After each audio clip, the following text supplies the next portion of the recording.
Calling to order Sacramento City Unified School District Board of Education meeting, May 2nd, 2024.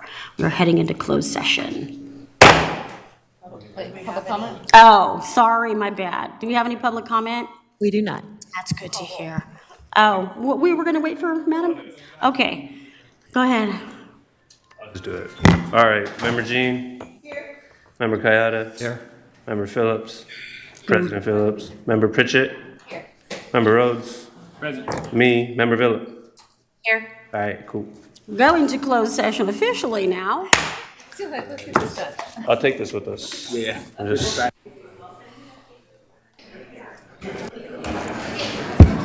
Good evening, community. We are back in session. Roll call, sir. Sure, I'll do roll call. There's no roll call, right? There's no roll call. No, there's no roll. Oh, we already did that. Sorry. We are here. We are still here. We are here. Go ahead. Allegiance, right? Okay, let's do it. That's all right. Yeah. Can everyone please stand for the Pledge of Allegiance? Thank you. Salute. Pledge. I pledge allegiance to the flag of the United States of America and to the republic for which it stands, one nation, under God, indivisible, with liberty and justice for all. Someday.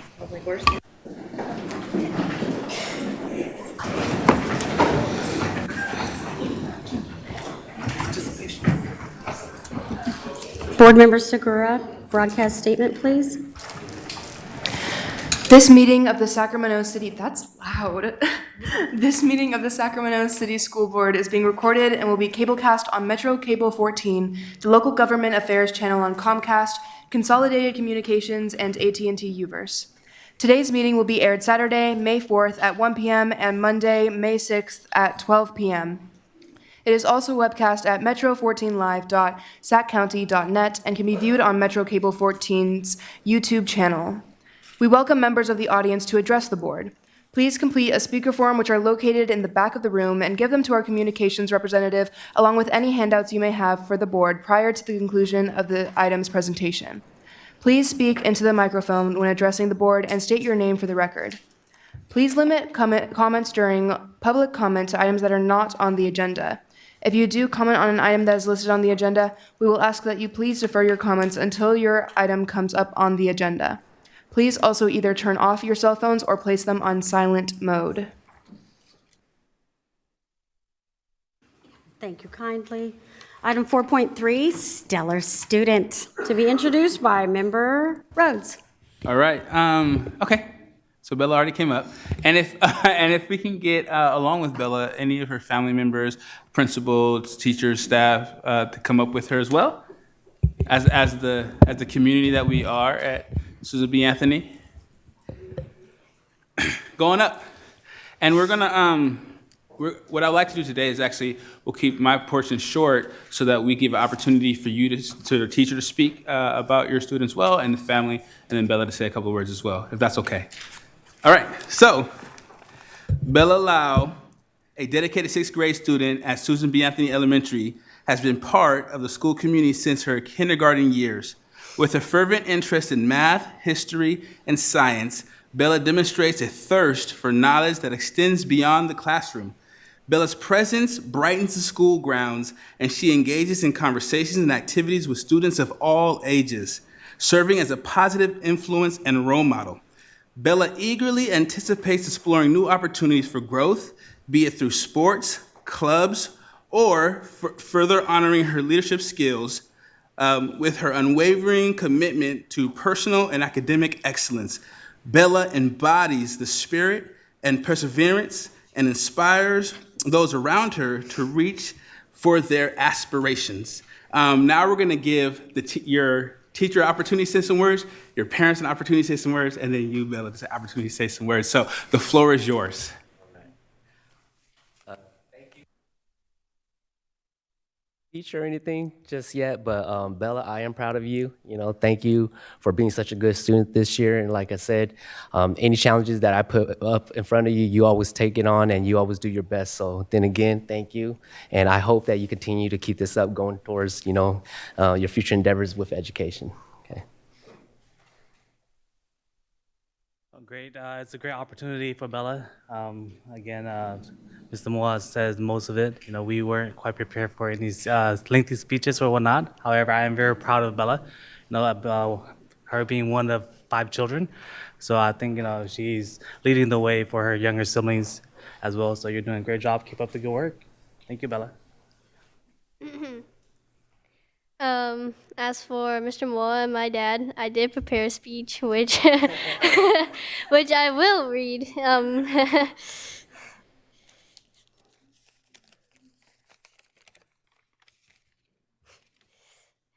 Hello, everyone, and good evening. I would like to start this off by telling my parents, my teacher, Mr. Moa, my principal, Miss Moa, all of the Susan B. Anthony staff members, and of course, my friends for this award. Mom, Dad, thank you for helping me and supporting me every day. Mr. Moa, thank you also for supporting me and giving me this opportunity. Miss Moa, thank you for always letting my ideas be heard. And my SBC team and friends, thank you all for everything, like cheering me up when I fell down. When I first heard that I was elected to receive this Stellar Student Award, I was really surprised because I didn't recognize all the things I did, and I also didn't think anything about it because I would always have someone supporting me throughout the way, and so I can't take all the credit.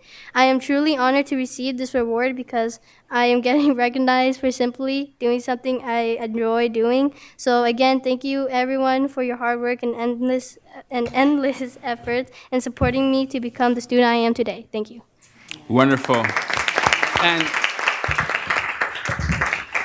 before you guys go sit down, we're going to take a picture with you guys. So the board's going to come down. We're going to take a picture with you before you and your family leave today. So we'll be right down.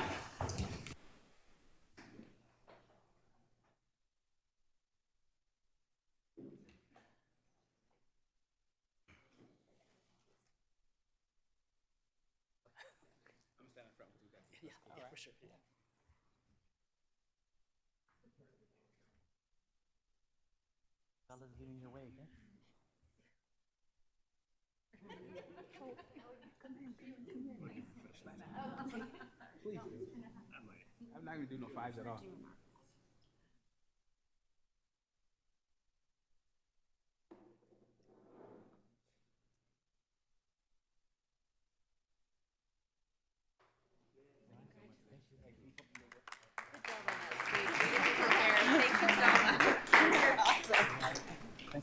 Thank you. Your daughter's doing great. Congratulations. Thank you.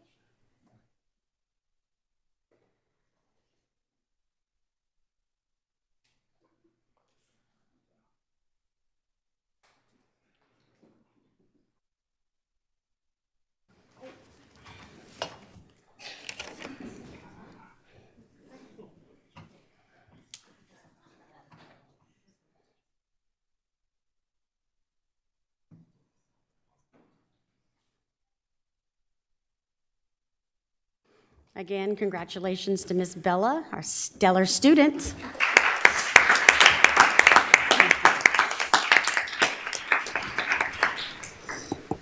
Item 5.0, announcement of action taken in closed session. Madam Counsel.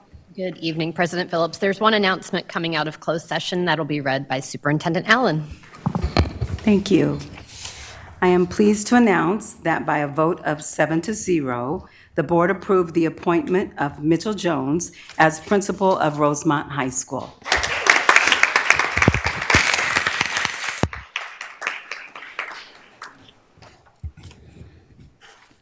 Congratulations, Mr. Jones. Item 6.0, agenda adoption. We're going to amend tonight's agenda to remove item 10.1 and remove expulsion number 6 from consent item 12.1N. With that amendment, Do I have a, I'll move it. Do I have a motion? Yeah, we're removing expulsion number 6 from consent item 12.1N. Oh, as it wasn't discussed? We didn't discuss it. I'm going to read this again just to make sure I get this on the record right. So we're amending tonight's agenda to remove item 10.1 and remove number 6 from consent agenda item 12.1N. Are we all in agreement with that? Yes. Okay, so with that amendment, do I have a motion to adjourn? Ms. Pritchett, thank you. Second? Second. All right, Ms. Jean. All in favor? Aye. So we're good on that, thank you. Item 7.0, public comment. There are 3 public comments. The first is Jenna Westbrook Klein, followed by Candace Woods, and then followed by Jason Daniel. Thank you. Ms. Klein? All yours. Can you guys hear me? Okay, there we go. Good evening, board. My name is Jenna Westbrook Klein. I am an SCUSD parent with a sophomore at CK McClatchy High School, a 7th grader at the California Montessori Project Capitol Campus. I'm a proud resident of the Colonial Heights neighborhood located in Area 4. I also serve on the governing board of the California Montessori Project representing Capitol Campus, which is chartered by SCUSD.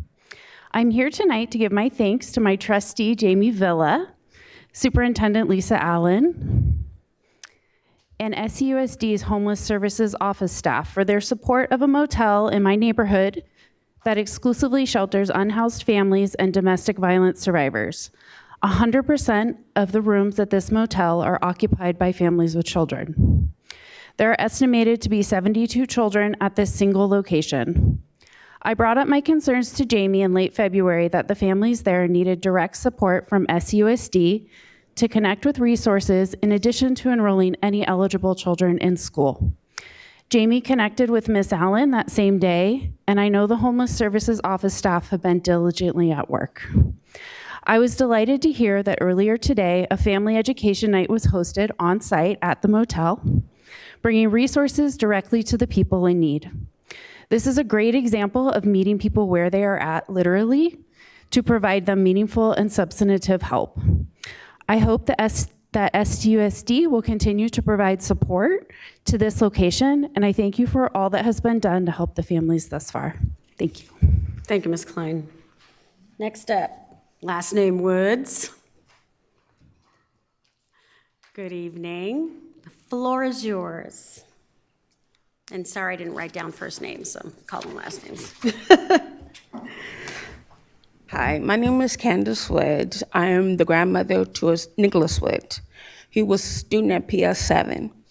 A few weeks ago, while he was in art class, 2 boys came over, pushed him down, and held him down by his neck. He is telling them to stop it, stop it. Nobody listened. The motto of the school is supposed to be listen, respect, and hard work. That is not happening at PS7. I see the kids running up in the hallway. There's no order. So we pulled him out. And the way they wanted to fix it was have somebody with him all the time. That's not right. But yeah, I just wanted people to know what happened to my grandson. Thank you. Thank you, Ms. Woods. Next up, last name Daniel.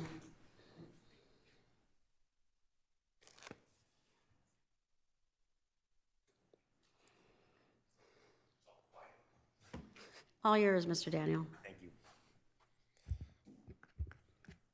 Can you hear me? Yes, sir. So, the biggest thing I taught math for 20 years, and the reason why I'm here, and I'm going to come back again, but I just wanted to briefly introduce myself and why I'm here. And one is curriculum and curriculum development.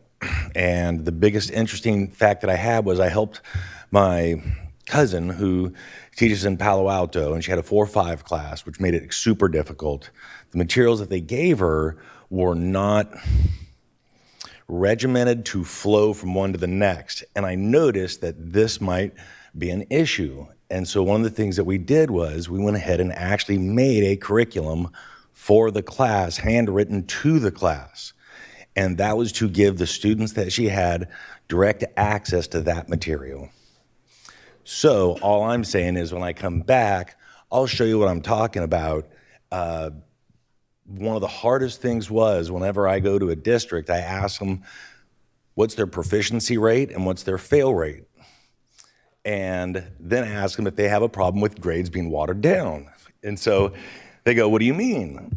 Well, you had 1,000 students.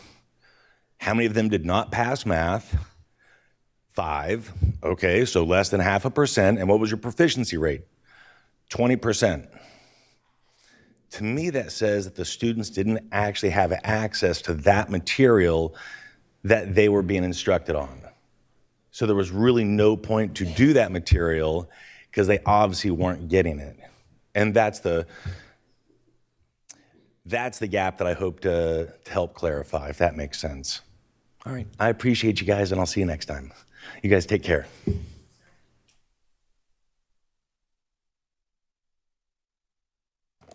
Closing out public comments, item 8.0, communications. Employee organizational reports, SCTA, up first.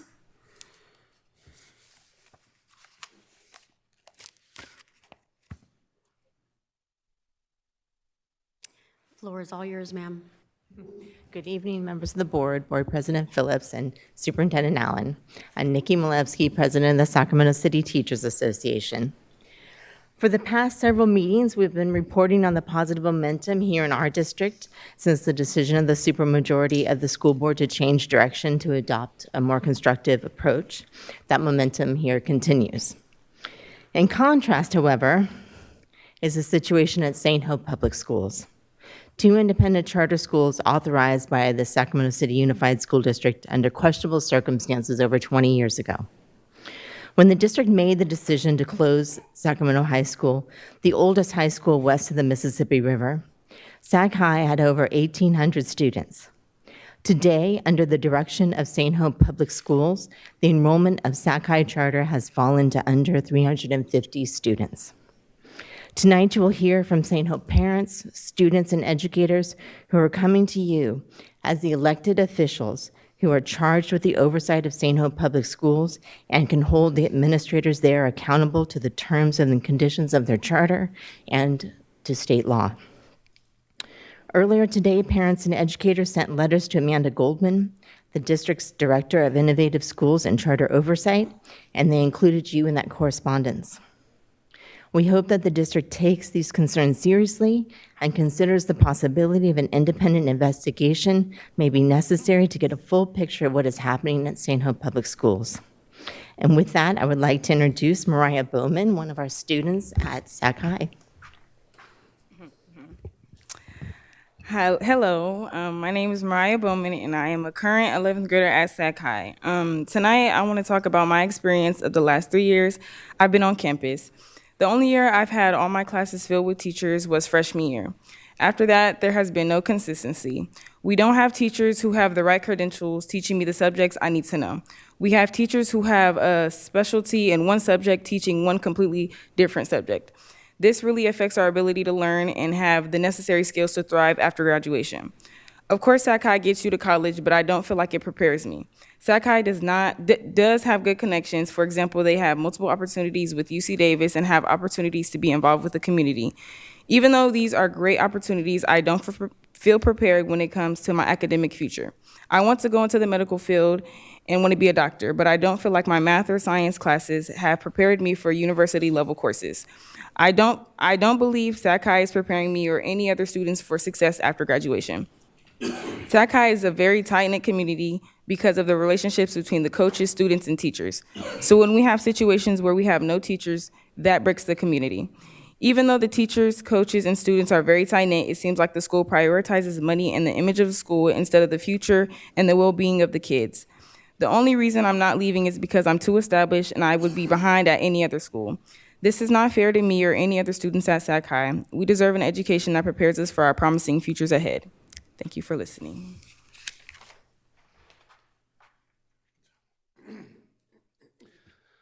Good evening, Board President, Superintendents, all board members. I'm Joseph Bowman, Mariah Bowman's dad. I'm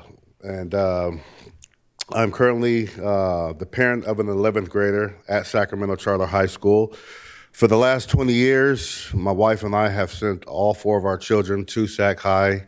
It used to be a place I was proud to send all of our children. It was definitely a place where we sent them back in those years when they went. We were definitely proud to send them there.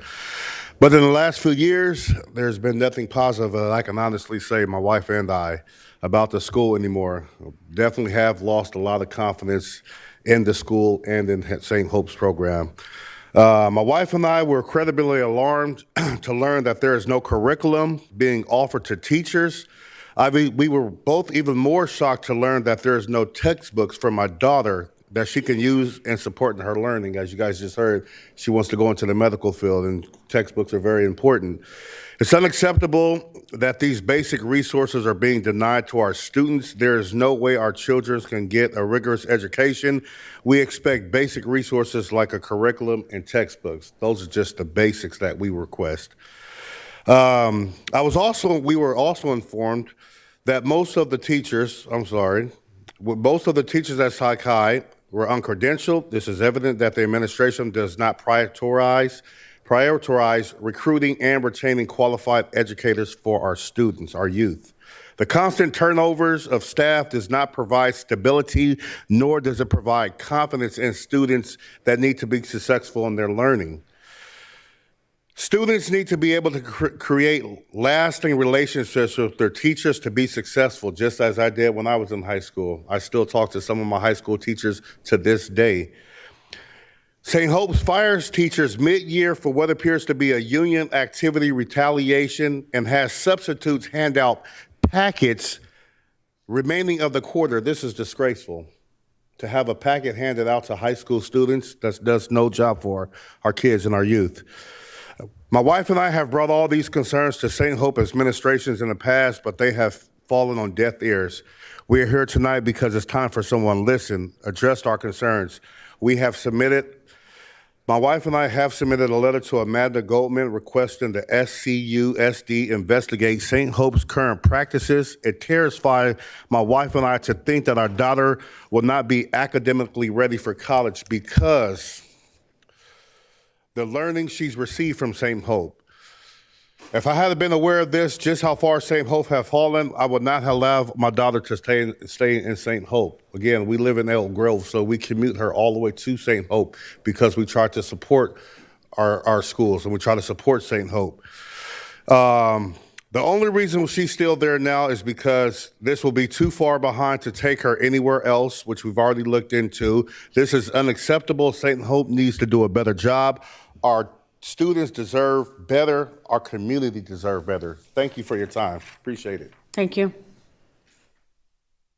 Hello, board. My name is Yolanda Hankerson, and I too have sent all my children to St. Hope School over the last probably about 15 years. My youngest son is still enrolled at Sac High, St. Hope Public School, and I'm here tonight because I'm very disturbed by the current state of St. Hope. It breaks my heart, it really does. There have been numerous of health and safety issues that I have brought to the campus monitors, to the school principals, to the police. Over the last few years, it's been really bad. There's no safe place for students to go before and after school. Last year, there was a gun brazed at the school, where incident after school, and all the children that were waiting to go to their basketball practice had to run for their lives, leaving behind all their belongings. This incident was not reported to parents. There was also an incident where there was a big fight right after school, and there was people getting out of cars, fighting this one girl, and I was told that we're gonna have a meeting, and that was 2023, and I still haven't had a meeting. So there is overall a lack of transparency when it comes to communication from Sac High administrators. I'm a very involved parent, I'm an advocate, I'm an educator myself, And when I make my presence at school, I hold myself accountable, my children accountable, and the staff. Unfortunately, because there's no lack of transparency, there's no follow-up, there's not much else I could do but come and bring it in front of you guys and hope that you guys will do the right thing. Earlier this year, there was an incident involving my son with the teacher that they brought on, and this teacher was rude, disrespectful, and treated my son with disdain, distrust, and dismissed him, which is unacceptable. I spoke with the superintendent, Lisa Ruda, and she assured me that the head dean of the students, Dean Powell, will follow up and to address my concerns. I'm still waiting. It's been about 3 months now.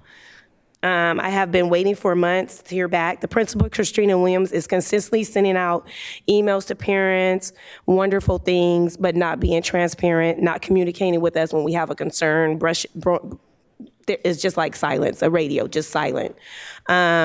We need to be able to trust the school that has appointed the appropriate protocols and procedures in place to keep our children safe.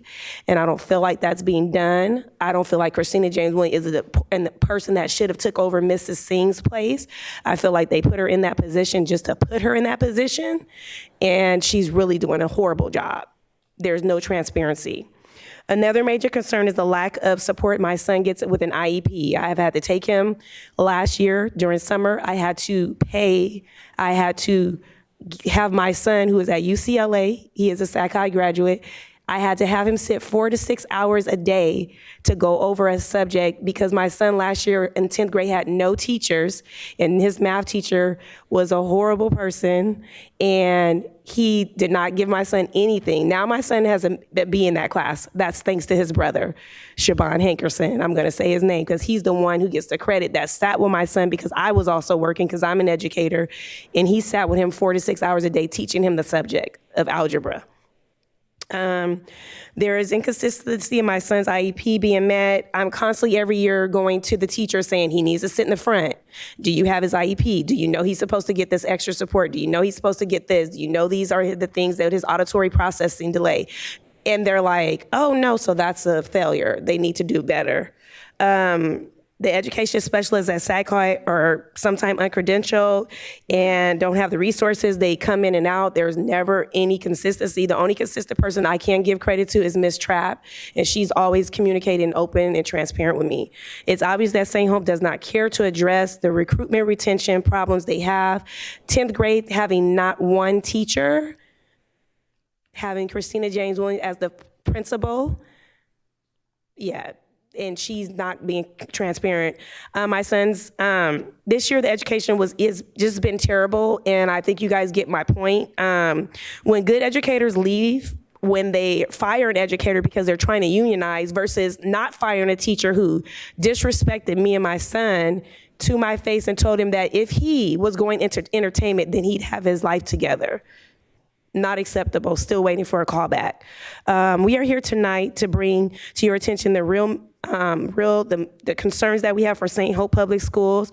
We did submit a letter to Ms. Amanda Goldman requesting that Sac City Unified School District investigate St. Hope, and I am here as a parent and advocate and a support person. If you need me to help you guys do that, I am willing to do the work to get things done.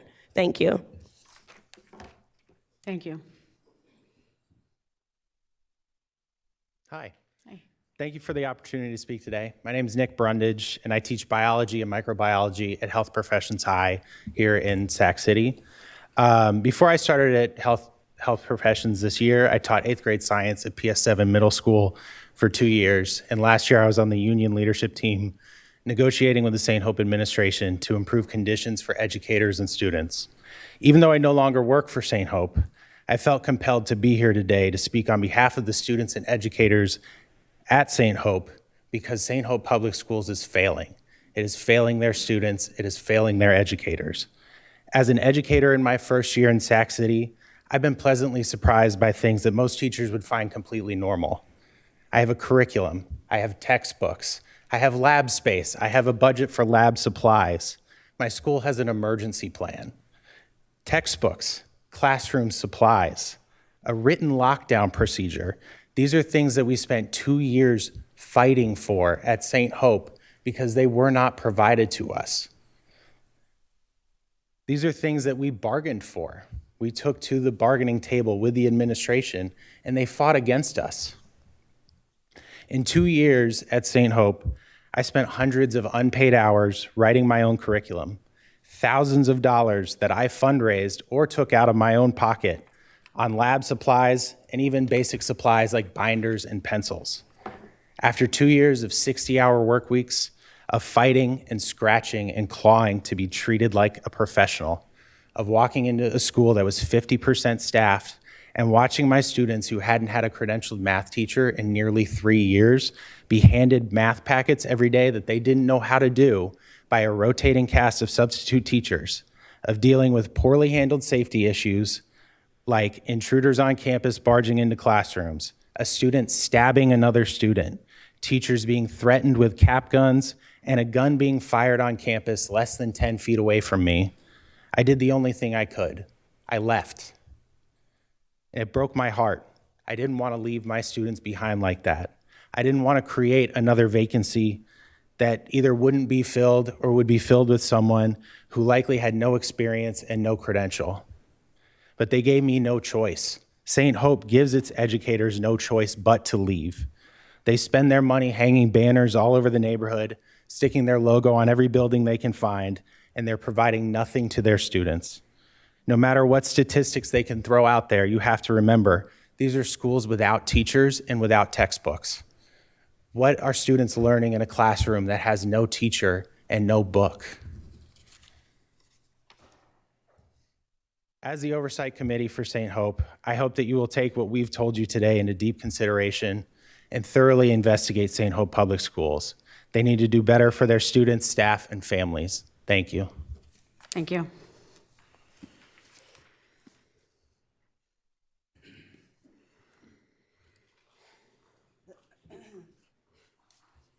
Next up, SEIU. SEIU. Next up, TCS. TCS. Teamsters. UPE. Item 8.2, District Advisory Committees. Student Advisory Council. The floor is yours, ma'am.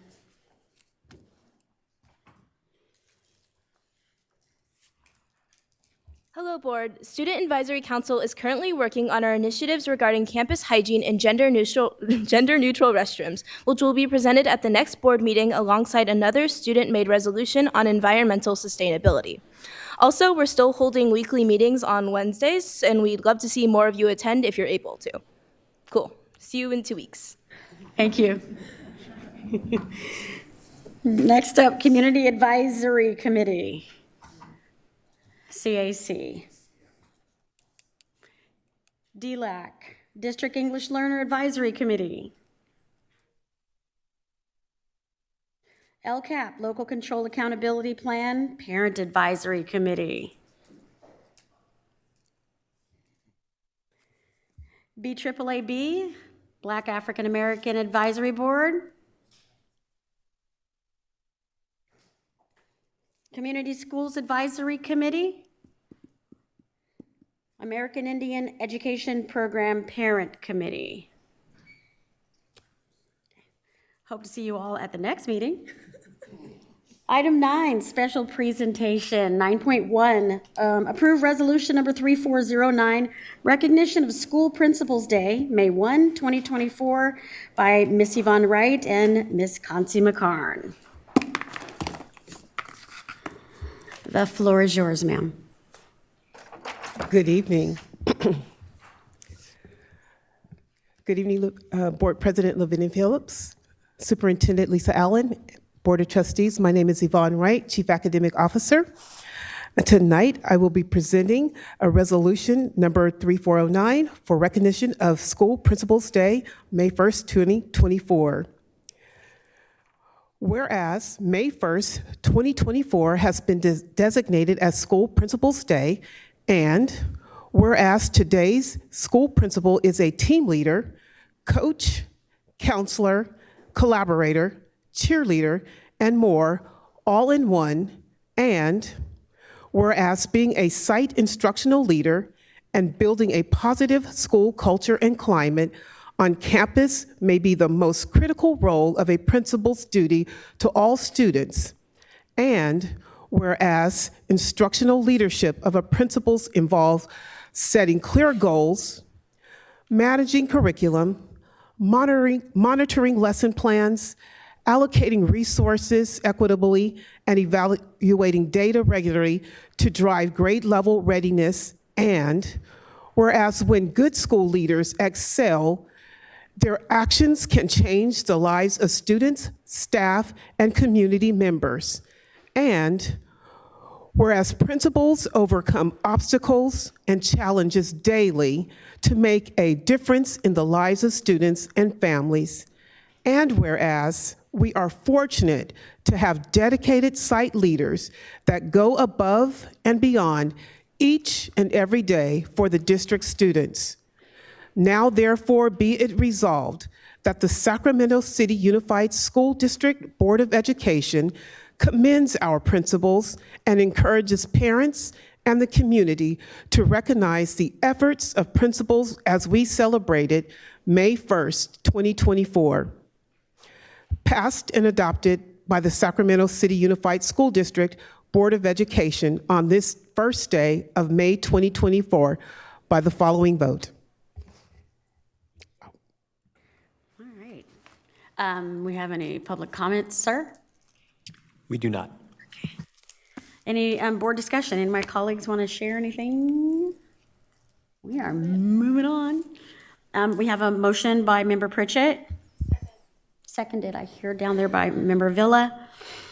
And student preferential vote. Aye. Member Kayada? Member Jean? Aye. Member Phillips? Aye. Member Pritchett? Aye. Member Rhodes? Aye. Member Singh? Aye. Member Villa? Aye. So moved. Thank you. Next up, item 9.2. Approve Resolution 3406, recognition of National School Nurse Day. That's being presented by Ms. Jacqueline Garner. I'm just dropping stuff all over the place. Sorry. Good evening. Good evening. Nice to see you, Board President Phillips, Superintendent Allen, and board members. It is my privilege to be here tonight to introduce our board resolution honoring and recognizing National School Nurse Day. As I present this resolution, I won't go and read the entirety, but I did want to lift up a few items to really honor the work that our school nurses and health services team does. So, beginning with recognizing that May 8th, 2024 has been designated as the National School Nurse Day. And whereas credentialed school nurses with specialized medical backgrounds and academic preparation promote and protect the health and well-being of all children from infants to our students with special needs. And whereas school nurses have served a critical role in improving public health and ensuring our students' academic success for more than 120 years. And whereas school nurses play an essential role in ensuring children are ready to learn and are thriving. So therefore, be it resolved that the Sacramento City Unified School District Board of Education commends our school nurses and encourages all students and staff to honor and recognize the valuable contributions of our school nurses as we celebrate this day on May 8th. And in spirit of this recognition, I wanted to take the opportunity to acknowledge our 42 school nurses as well as the rest of our health service team. We have one of our wonderful nurses here who serves at John Still. But they all serve as advocates for our students and families to manage our the health problems that our students are experiencing, enabling all of our students to be ready to learn in school and just overall thrive in life. And so just really want to acknowledge the compassionate care they provide every day, and not in recognizing Jeff, who's here, but also those of our nurses who I know are watching as well, but just wanted to really acknowledge all that they do. So thank you. Thank you. Do we have any public comments, sir? We do not. Thank you. Board discussion. Anyone? Member Pritchett moves, seconded by Member Rhodes. Student preferential vote? Aye. Call. Member Kayada? Aye. Member Jean? Aye. Member Phillips? Aye. Member Pritchett? Aye. Member Rhodes? Aye. Member Singh? Aye. Member Villa? Aye. So moved. Thank you, Ms. Garner. All right, thank you very much. Next up, 9.3, approving Resolution 3404, recognition of Foster Care Awareness Month, May 2024. Ms. Holmes.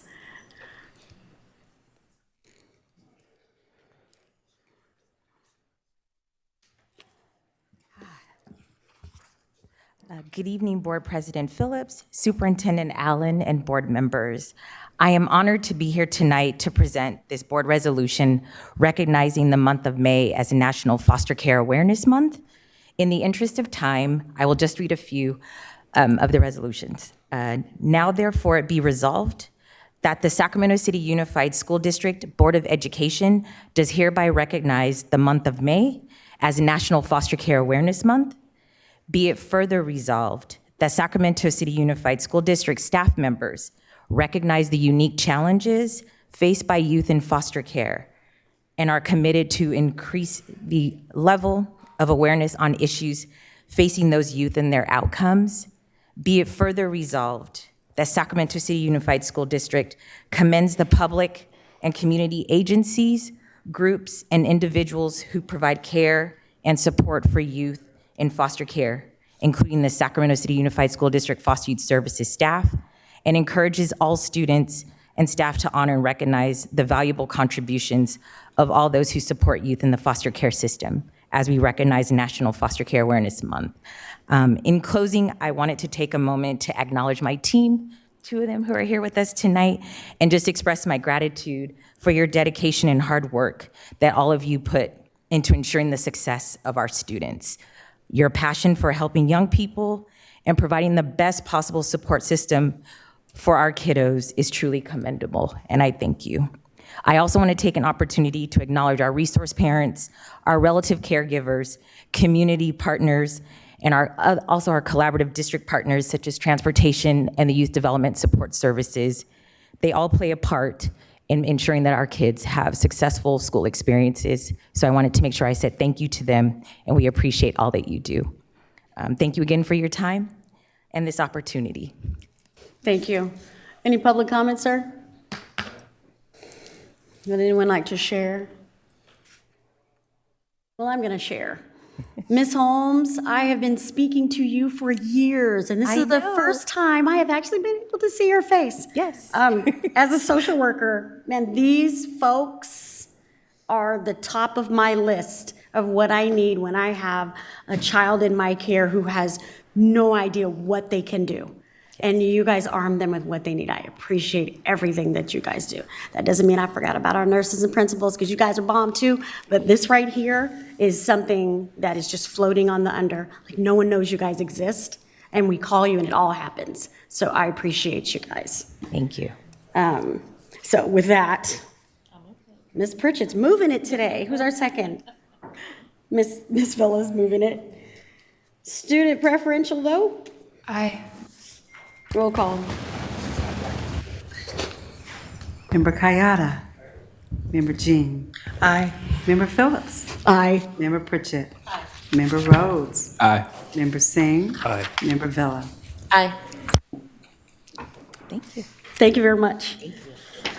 Moving on, item 9.4. Approve Resolution 3405. Recognition of May is Mental Health Awareness Month. That's presented by Ms. Segura.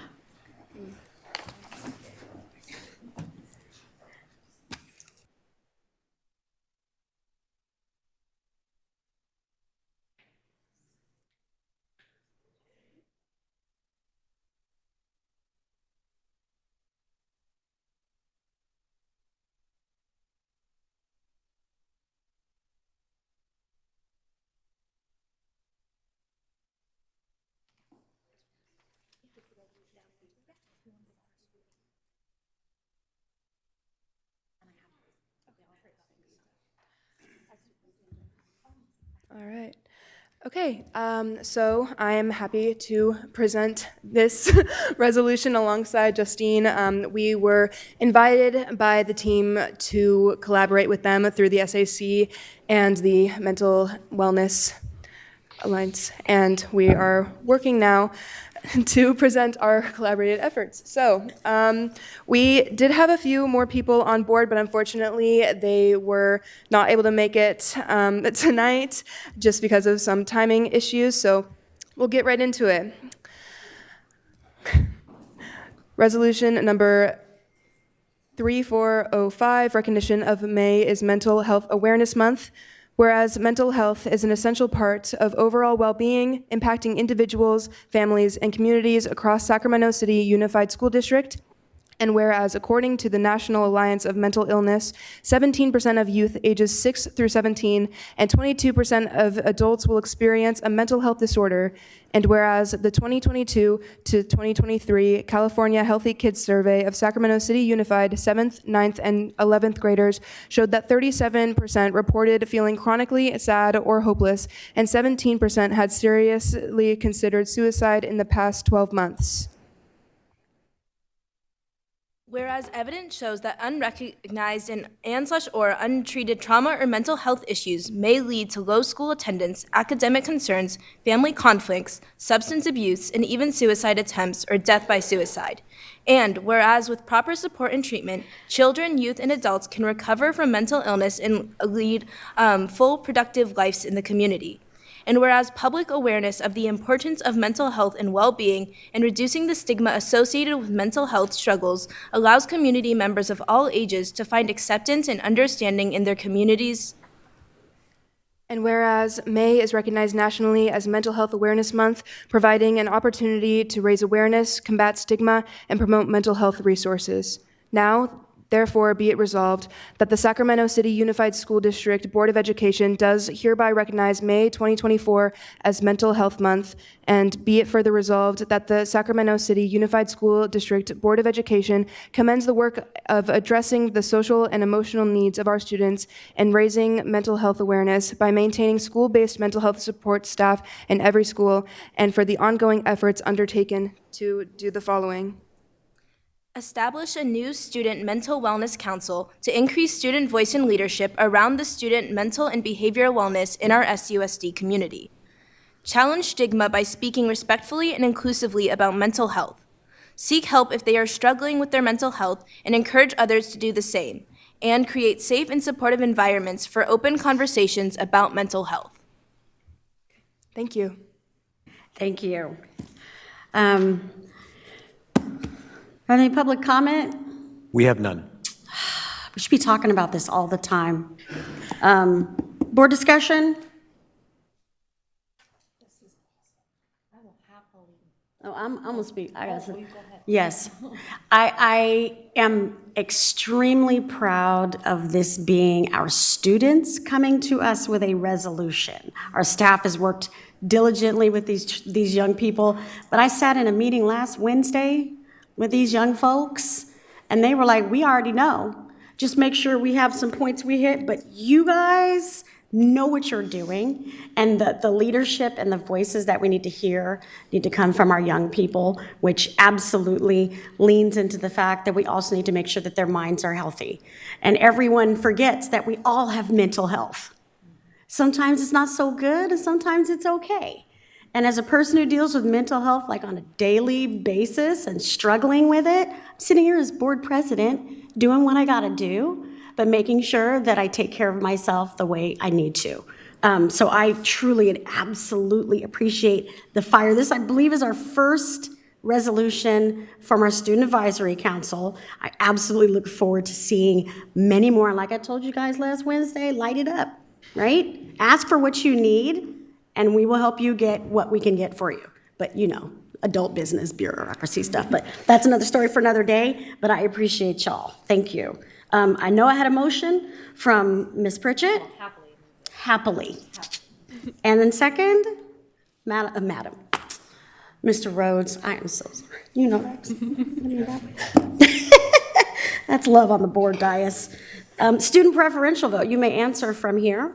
Aye. Roll call? Member Kayada. Member Jean. Aye. Member Phillips. Absolutely. Member Pritchett. Aye. Member Rhodes. Aye. Member Singh. Aye. Member Villa. Aye. So moved. Thank you.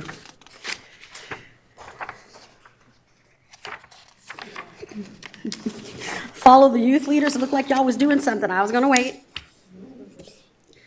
Alrighty, item 9.5. We have a school safety update. That is Mr. Lozada and Ms. Navarro, Melicia and Mr. Raymond. And a crew is coming up, so that's exciting. Who we roll with? Floor is yours. All right, good evening, Superintendent Allen. On the other side of the table, President Phillips and the rest of the distinguished board members. We're glad to be able to finally get here to talk about our safety update.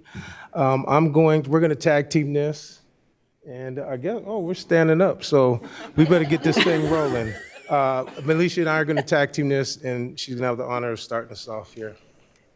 Thank you, Ray. It's my first time. I'm excited. Watch you guys on Thursdays. My thing I like to do is be invested in our school. So part of that is sharing what we do. So we're going to share the safety update that is developed from me and Ray.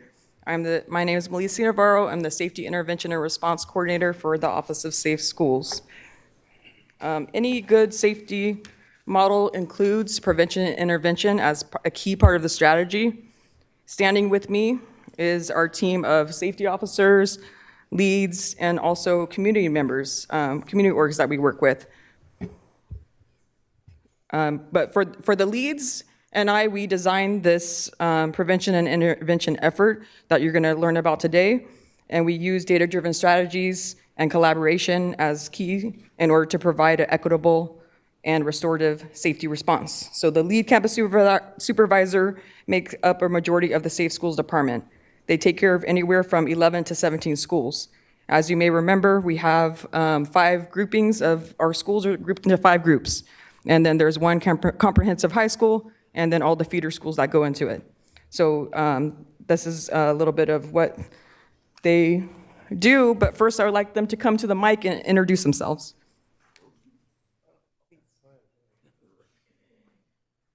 How you doing? Max Conrad, lead campus supervisor, Safe Schools, Rosemont Bracket.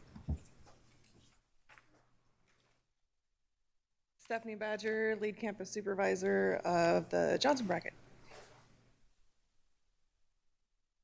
Hi, Shiloh Allen, Rosemont Bracket, lead campus supervisor. Okay, so some of them are streaming from home, so hello.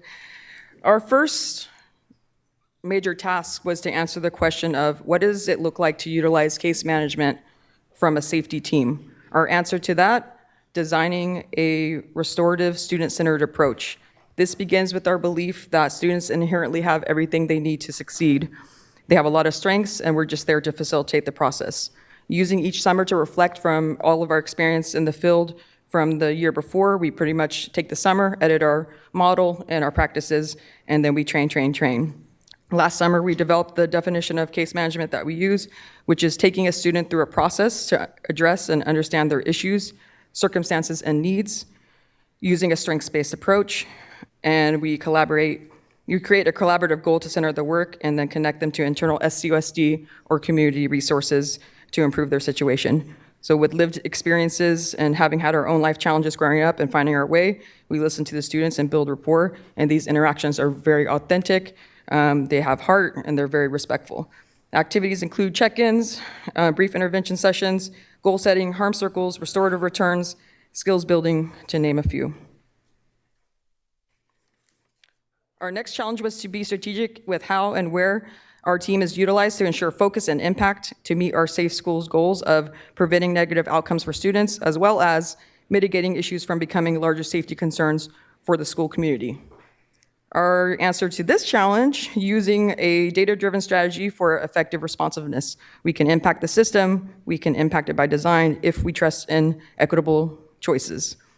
Here's what our service population and service location strategy looks like. To align with the MTSS strategy, multi-tiered systems of support that provide tiered interventions, we serve students with the frequency and severity of safety-related behavior that warrants intervention.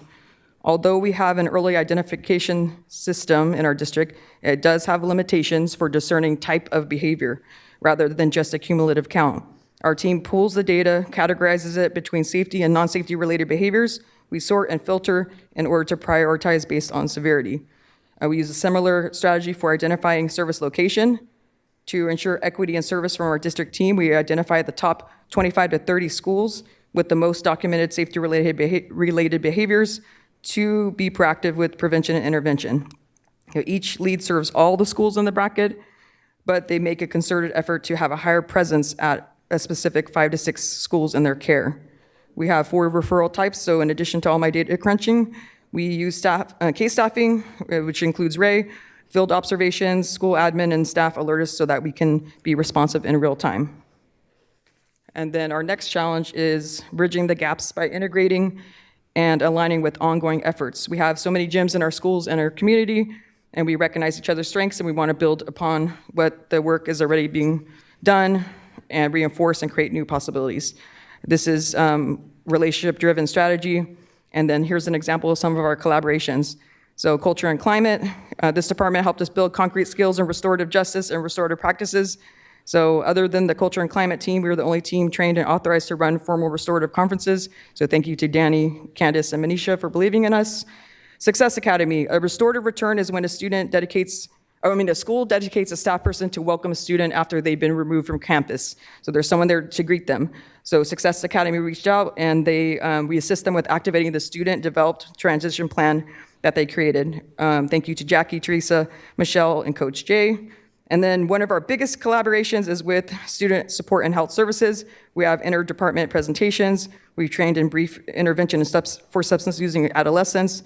We attend school site cost meetings. Thank you to Jacqueline, Liz, their whole team, Kibi, Aaliyah, Christina, and many more. And then we also use the district's robust data tools and consult with strategy and continuous improvement. So a thank you to Wayne, Ed, Bilal, and Stephen. Okay, final slide for me was prevention and intervention. This captures what our service looks like. As of the end of April, 149 school days occurred. Our service logs track the daily services that the lead campus supervisors provide. One part of that log asks a simple yes or no, did you provide the service today? So over the course of the year, cumulatively, there were about 3,600 non-urgent services that occurred from the lead campus supervisors. I'll give some examples there. Roaming students, campus coverage, that kind of thing. 348 emergency and urgent services occurred from the leads. So this doesn't include the safety officers, but there's things like fights, escalated students, elopement. There are also some other little data there, 1,800 campus visits, 3,000 case management sessions, 1,900 consultations or discussions about safety or students. So some of our team members have been recognized for building positive relationships, empathy, and self-discipline. But before I leave the mic, I just wanted you guys everyone in the room, to join me in thanking this important team. The community identified this role as important. Ray Lozada ensured that it was upheld in this model, and I'm proud of what we have done to bring this vision to life and serve our school community members. Round of applause.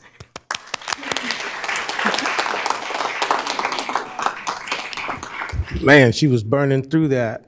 It started off with Mary told me today about 4 times, 15 minutes. I went and told Melisha, and she got through that thing with a script, didn't she? So, but it's a lot to capture, and these are conversations that we definitely, if there's any interest, we can figure out a format to expand. So we're talking about, we had phase 1, which basically is when we first, made the resolution to go to the reimagined school safety approach. We developed that and kind of worked it into phase 2, and that's what we've been doing for the last about year and a half, almost 2 years. And this year will be the 3rd year that we've been able to function, without the contracted service, the contract and the services provided by Sacramento Police Department. And so for the most part, I think what that first part of the presentation captures is what's going on 90% of the time, with our staff and how they're spending time. And I would say 5% or less is when we're in crisis. And we do have relationships with our law enforcement partners. They show up when we need them. But there's so much more capacity, as you can see, that we've been able to incorporate just to reduce our dependency and to do things, handle things at the district level, which, is something to be proud of. So in 2020, of course, that's what the resolution happened. But I just want to highlight that we were charged to develop and implement a strategy that will meet the needs of our district in a student/community responsive way. And so, what we're going to talk about is a collaboration. And it's nothing new, really. It's just tying together a lot of the stuff we're doing. We're mediating conflicts. I mean, sometimes it's 3-4 times a week, bringing in multiple families. If it's a 5-on-2 fight, we're bringing in 7 families. And there's just no shortcut around it. And we also rely on us, bringing in community partners, because we know that underneath the fight and the crisis are issues that need to be addressed. So this is our economy. I've been using this slide for a while. We're committed to this process, understanding that our parents and our guardians are up front, and our school communities, community organizations, and it works best when we can even involve them in intervention and prevention before it turns into suspension and expulsion. So mediating conflict is where we spend a good part of our time getting ahead of situations. So we know that this year we learned that we can no longer look at school safety as only what happens at school with our students. We know that at night, on the weekends, the things that are happening with our students, we have to be diligent and prudent in how we're addressing the community conflict, because it will show up on campus, as well as campus issues showing up in the community. And so we have 2 of our community partners, Movement for Life and Hope, amongst Architects of Hope and Ball Out Academy, would all represent some pretty strategic parts of our school district when we're talking about health professions and CV Circle, Oak Park, Meadowview. These community organizations represent that. And I think I said Architects of Hope, which represents Rosemont. We actually found a nonprofit organization who's organic to Rosemont area over there. So this year we're working to pilot a process that I'm going to quickly talk about. And we have already, it's kind of like, you're laying the ground as you're driving on it. One of our strong collaborations comes through Rose Family. And in this case, we're talking about situations where our students are fighting in their apartment complex. They're getting threatened to be evicted. And so Miss Jackie and her team is, able to say, hey, we're going to bring these families together. And if we can deal with the problem at school, usually it's something that they'll consider, to maybe sway away from evictions that are underway. And that's happened at least, I can think of 3 separate times. Sierra Health Foundation, my brother's keeper, adopted this as their initiative as something to divert. I think the short-term number is 100 youth from the justice system and probation. I'm not sure Marlon Yarber was going to be here, but we've been meeting with his team at probation to deal with the total process of the school to prison pipeline. So our students not only have issues at school that result in suspension and expulsion and sometimes even citations, but we want to be able to capture the curfew violation and the things that are happening off school hours, and also bring them through a process to where we can really hand some of these issues back to the community to work on. Our students are children of the community first, and as far as being our students and what we're doing, I think a shared responsibility is what came out of the reimagined school safety process that we went through.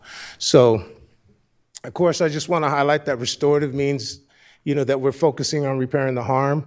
I learned that there's no better mechanism for a just outcome than the harmed person and the harmer to sit down and come to some agreements, and no better mechanism to achieve safety, than that process. It helps us to not have to sit back and try to figure out punitive as much as allowing it to have a natural process to heal. So I'm going to get through this. I just want to make sure that I highlight that we're talking about addressing tier 3, tier 4 safety-related behaviors. So some of the classroom interventions and different things, we're trying to really reduce our dependency on situations turning into criminal and requiring law enforcement intervention. So that's kind of the area we're focused on, in addition to the students that we're actually working with throughout the year.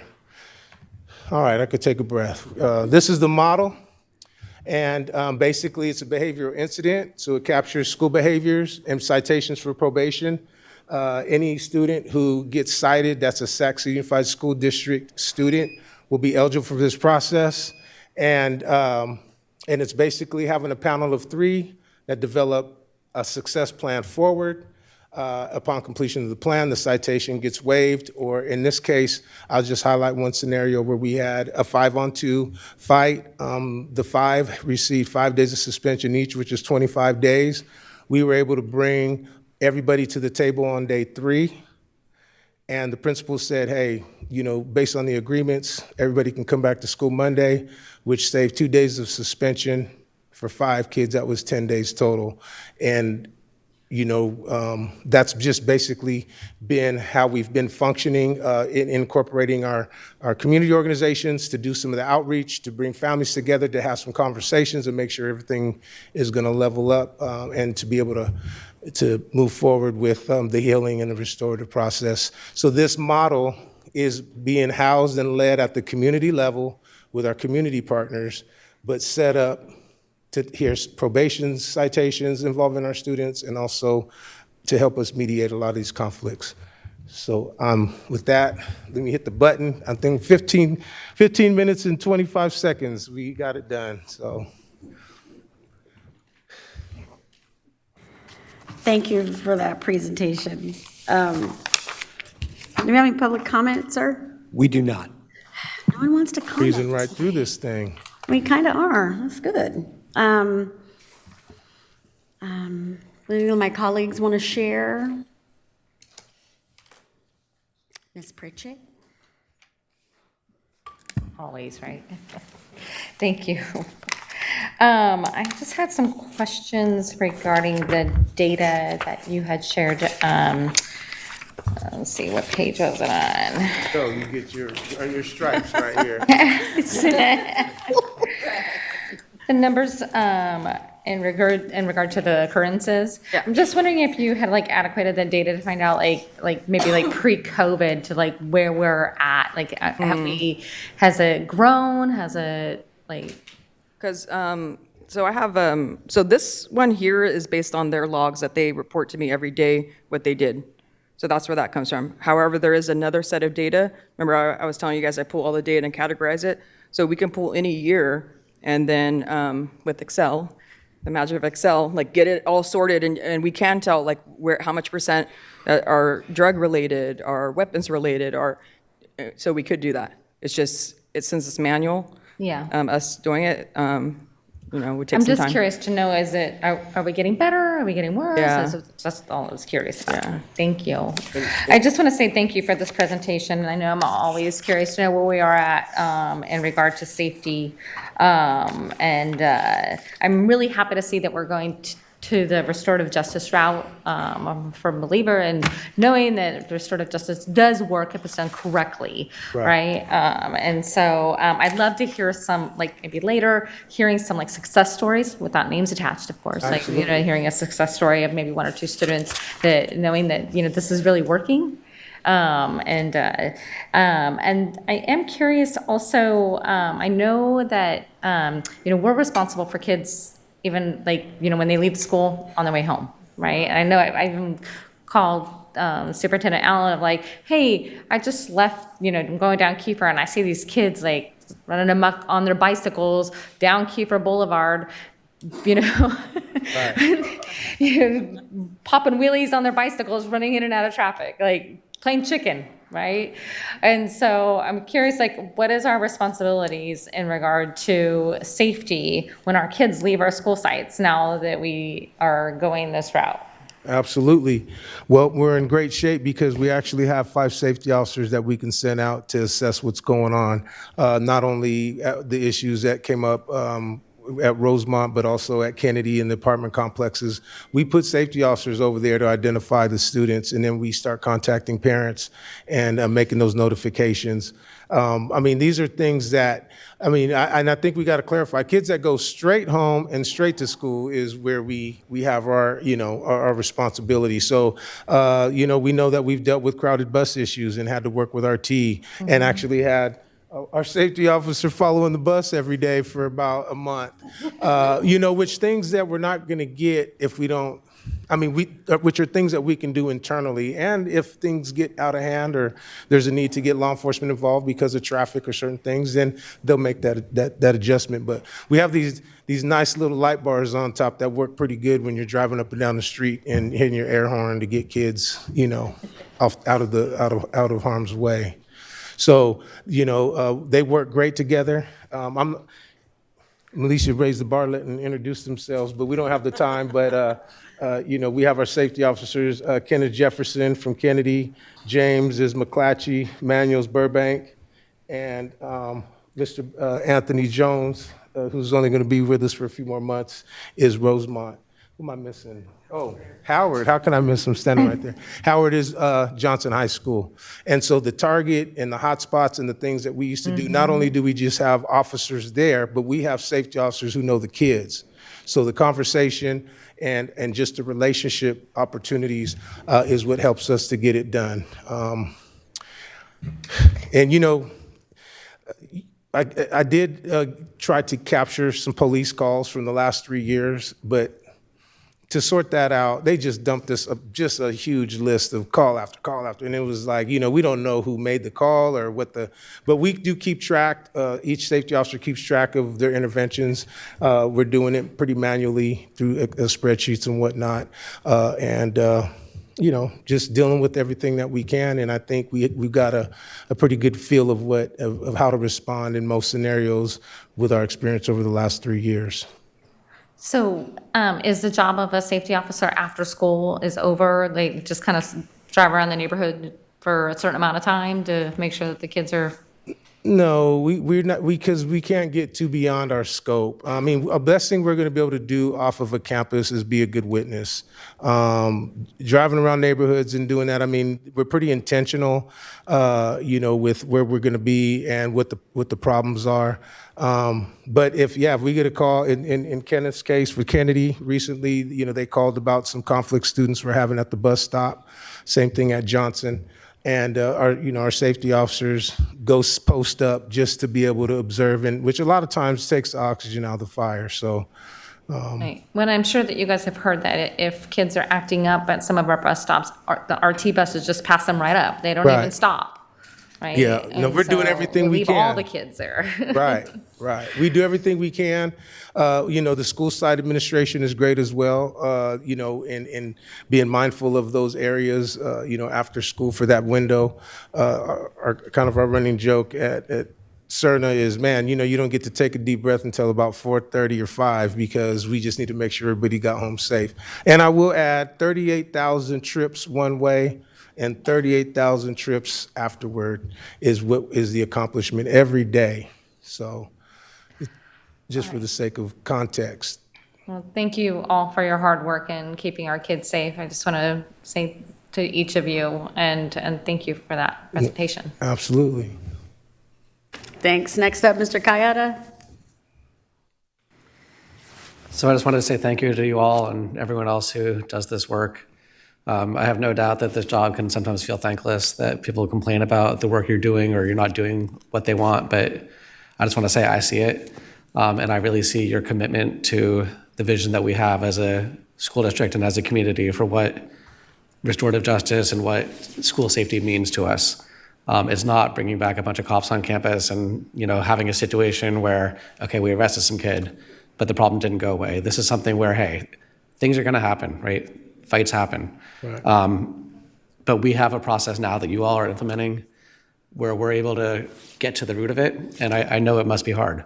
Yeah. And I know for every success story, there's probably, a bunch of kids where you're like, why can't I get through to this kid? And you just got to work it. And I truly appreciate it.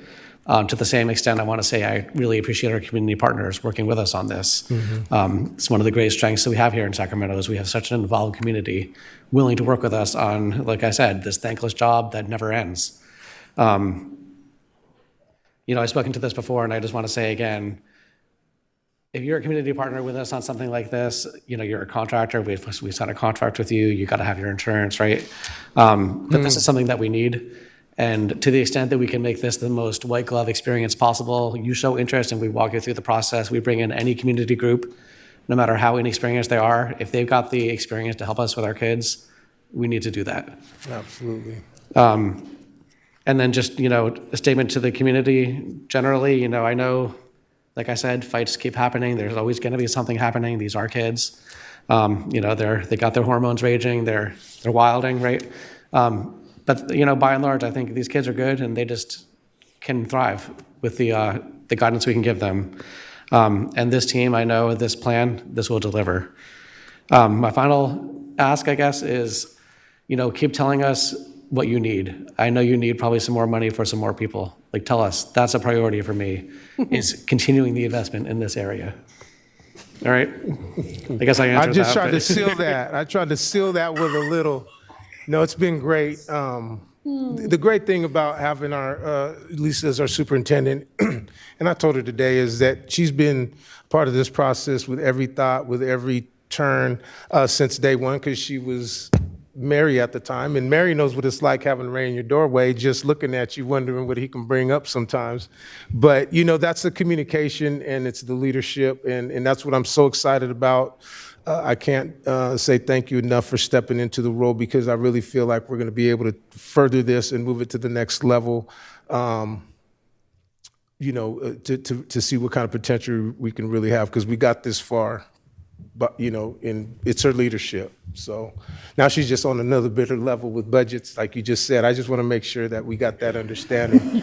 But no, you're right about our community partners. We have the best.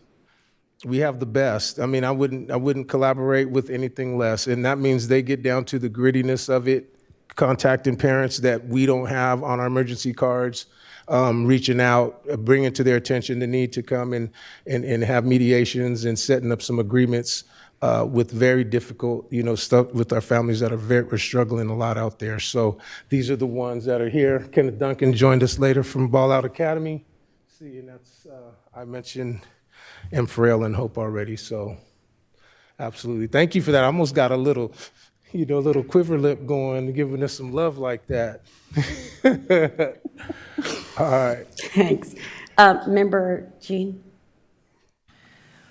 I think one of my favorite parts, like thinking about it as a teacher, when you're an educator that's on a campus every day, you get a sense of the culture and like the mood, and I love that you are there building those relationships. So when the loud noise is, you can hear it immediately when it shifts, right?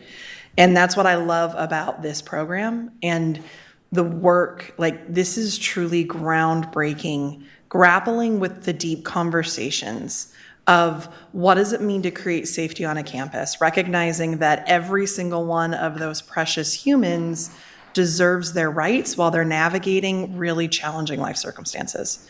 And the fact that your hearts are here and that you're part of the community and that you're on those campuses and that those kiddos, it's just truly powerful.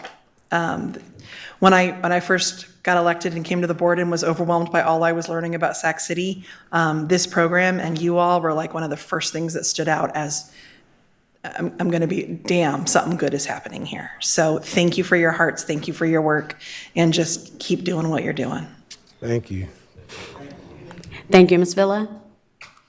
I will keep my comments short because my fellow board members definitely said all of the things that I was thinking. Ray, you and your team, every time you come and give these reports to us, it's always it's great to hear what we're doing because like you said, it's different and it's good work. But I always, was thinking about listening to your presentation. It's so easy in our district to talk about problems. Right. And I love that you guys are coming to us with real solutions. And that's how I always think in my mind, okay, what's the problem, but what's the solution? And this process breaks it down so clear with community, families, actually having the hard conversations to hopefully get to some kind of, calm peace on campus. So Right. again, short, but thank you all for being here. I really appreciate you coming. I've seen you guys before. I drive to the Target, so I see all the things over there. It's getting better. It's getting better. Appreciate it. But keep up the great work. The community appreciates it. I know our staff, our students, and I'm sure our families as well, that you are all available to our students. So thank you. Thank you. Thanks, Mr. Singh. What's up, Ray? What's going on? I was so excited about this presentation, but everybody asked some great questions. I think one thing is really evident is like when I've attended football games and I've seen that our staff is there, that kids there's that rapport. Kids know. They know what's up, right? They know like, okay, this is not the place that we act a certain way. This is not a place where we should start any sort of violent interaction with anyone. But it's also like not just interacting violently in that moment, but also over time realizing like maybe we should like never violently interact with these folks, right? These could be friends, right? Mm-hmm. There's relationship building, and I know that you all are doing that. I also want to echo what Member Jean just said, is that this is groundbreaking, and in my conversations with SAC PD, I'm not saying I don't have those conversations. We've had that discussion. My conversations with them has been, hey, you can control what you can control. Get people to slow down on the street. That's something you all can't do. You're not going to do traffic enforcement or traffic safety. That is something that SAC PD can do, and that's a conversation I've been in with them about slowing folks down so that you can actually focus on your jobs. The one issue I'll bring up, and again, it's not something that you can necessarily fix, but bathrooms being closed because we have kids vaping, smoking, all that stuff. And what we end up doing is we just close bathrooms. What that ends up doing is really hurting a lot of kids who probably just have to use the bathroom. That's not okay, right? Just thinking about more intervention around using community partners who are focused on addressing vaping and why it's bad. I can think of a couple, and I'm happy to bring those names to you later, who are doing interactive school conversations and discussions with kids around why vaping is not good for you. And that could be a place where we can start intervening and making sure kids are not doing it in the first place. Otherwise, there's not much you all can do other than enforcing something that's actually going to end up hurting the rest of the students in the district. So I don't know if you've thought about that, but if you have, it would be good to hear your thoughts on bathroom closures and vaping. You want to talk about that? Go ahead. Well, I was going to say that we do have TUPE, which is part of our district, is head by Aaliyah. But it's basically the brief intervention sessions I was speaking about. There's a pre-session, which is like 15 minutes. You let the student know what it's about. And then there's 2 one-hour-long sessions that go into drug usage. So that's another way to approach it, that we're not going to just close a bathroom, but we're going to work with the student to recognize and meet them where they're at in terms of their goals, harm reduction. So that's kind of one example. And then our team, since we have to be fast and quick and you can't maybe not pull them out for 1 hour long, we take that model and make it so that we can break it up into smaller sessions with them. It has goal setting and different things in there. Yeah, and I think with working closer with the school site, once they know what we're doing, our capacity is, we'll be able to chip away at making sure that we're addressing the students that are struggling with potentially addicted. The vaping thing is our whole country's looking for a solution for that. So we're mindful. Just on that piece, for example, if I look at this process, right, if something like drug use or something was on there, is there a restorative practice that you have talked about? Where have you all discussed something where like a student who's a repeat offender, making sure that they come into a group listening session around what you're just talking about? Otherwise, we're just citing and saying, don't do that again, don't do that again. And again, it's harming the other students. I'll just say, when word gets around and we open this up for vaping, we're going to have a backlog of these sessions. So we'll figure out how we can, address the problem. And I wish we had the capacity for, some of the tier 1, tier 2 in intervention, because everything could go through this process. But we'll definitely take a closer look at that. Thank you. Mr. Rhodes?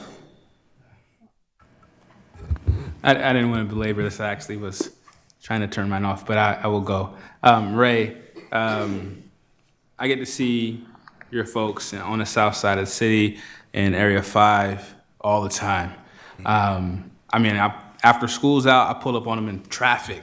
They're out there, and they're doing the work. And so it's really meaningful, especially, in my trustee area, when I get to see it, and community sees it, we feel it. Business people around the schools are feeling it. Just to let you guys know that you're having a real impact, and not on like a esoteric or policy levels type stuff, like on the ground floor with people. And so I really appreciate that. And then also, I want to address your bubbly feeling you had with Member Kayada. Yeah, it's a beautiful bubbly feeling. I just want to also point out that he was pointing out his preference and not the will of the board. So maybe no real money coming, maybe some money coming. Just to want you to pin it right there, you know what I mean? Okay. And everybody was like, "Oh, man, we got some money coming." But no, just that's all jokes. That's all jokes. Just joking with you, man. But seriously, the work you guys are doing is amazing. And I think that as we continue to kind of maneuver through all the challenges that we might see here in our city, in our state, but then also just locally in our neighborhoods, you guys are tackling some things on a granular level that nobody else is seeing, but everyone's feeling. So thank you. Thank you, thank you. Thank you. I just want to say this is some old school support that our students need. I am a little older, and I can recall we had a teacher's name was Mr. Paez. I went to Highlands High out in North Highlands, and there were folks who knew that there was a presence on the campus that somehow knew wherever you were. If you were doing something wrong, you get hemmed up by Mr. Paez. Not like you guys are beating up our students, but I appreciate the separation, and maybe at some point we're heading toward a golden bell, which will be fantastic. And this is, to me, a wonderful way of defunding the police, because it's not our job to fund law enforcement, to police our children in school. But I appreciate this process, and I look forward to hearing more. Obviously, I'm Area 7, and I don't have a comprehensive high school, but I know you guys touch my continuation school. But it's you have to come home in order to make sure that our kids are all right. Right. And that's what this is. Mm-hmm. So we got a line of, Miss Earl and Mr. Paez. If you guys knew these people, you would know that is an honorable commendation for y'all. Mm. So I appreciate the work and truly appreciate this presentation and look forward to hearing more. All right. Okay, so I just really, this was just a presentation. I almost want to ask for a vote on some happiness, but Taylor and... We'll take it. Right now, we're not heading toward a money thing, but we have to make sure this keeps going because this is working. Thank you. So I appreciate that. Yeah. So I want to thank you all. I'm not going to make y'all stand anymore, but I think almost the requirement to do this is like 5 foot, what? You guys are all tall. It's fantastic. I know. We didn't recruit a football team. It just happened that way. Yeah. Well, and one thing I want to add is that this summer, we're going to focus on safety and actually campus monitor duties. We, for the first year with Militia, we went in on a lot of the strategy for the caseloads, and we just secured a date for Navigate 360 to come and certify 20 of our staff to be certified ALICE trainers, which is the new, more updated best practices on having conversations about active shooter from, kinder all the way up to high school. They'll be here, and we're going to layer that with Stop the Bleed, because we want to have a balanced capacity, and we got to show up and be able to present or be able to provide something to the school site in the context of supervision for this to work. So that's our emphasis for this summer, and we'll keep doing what we're doing and stack it on, and hopefully it don't cost too much. Thank you. Thank you. Have a good evening, y'all. That was an information item. 9.6, approve resolution number 3402, authorizing the issuance and sale of its general obligation bonds 2020 election, 2024, Series B, in the aggregate principal amount of not to exceed $262,500,000, authorizing the distribution of an official statement for the bonds and other documents and action related thereto. Ms. Marking, the floor is yours. My job is done. Thank you so much.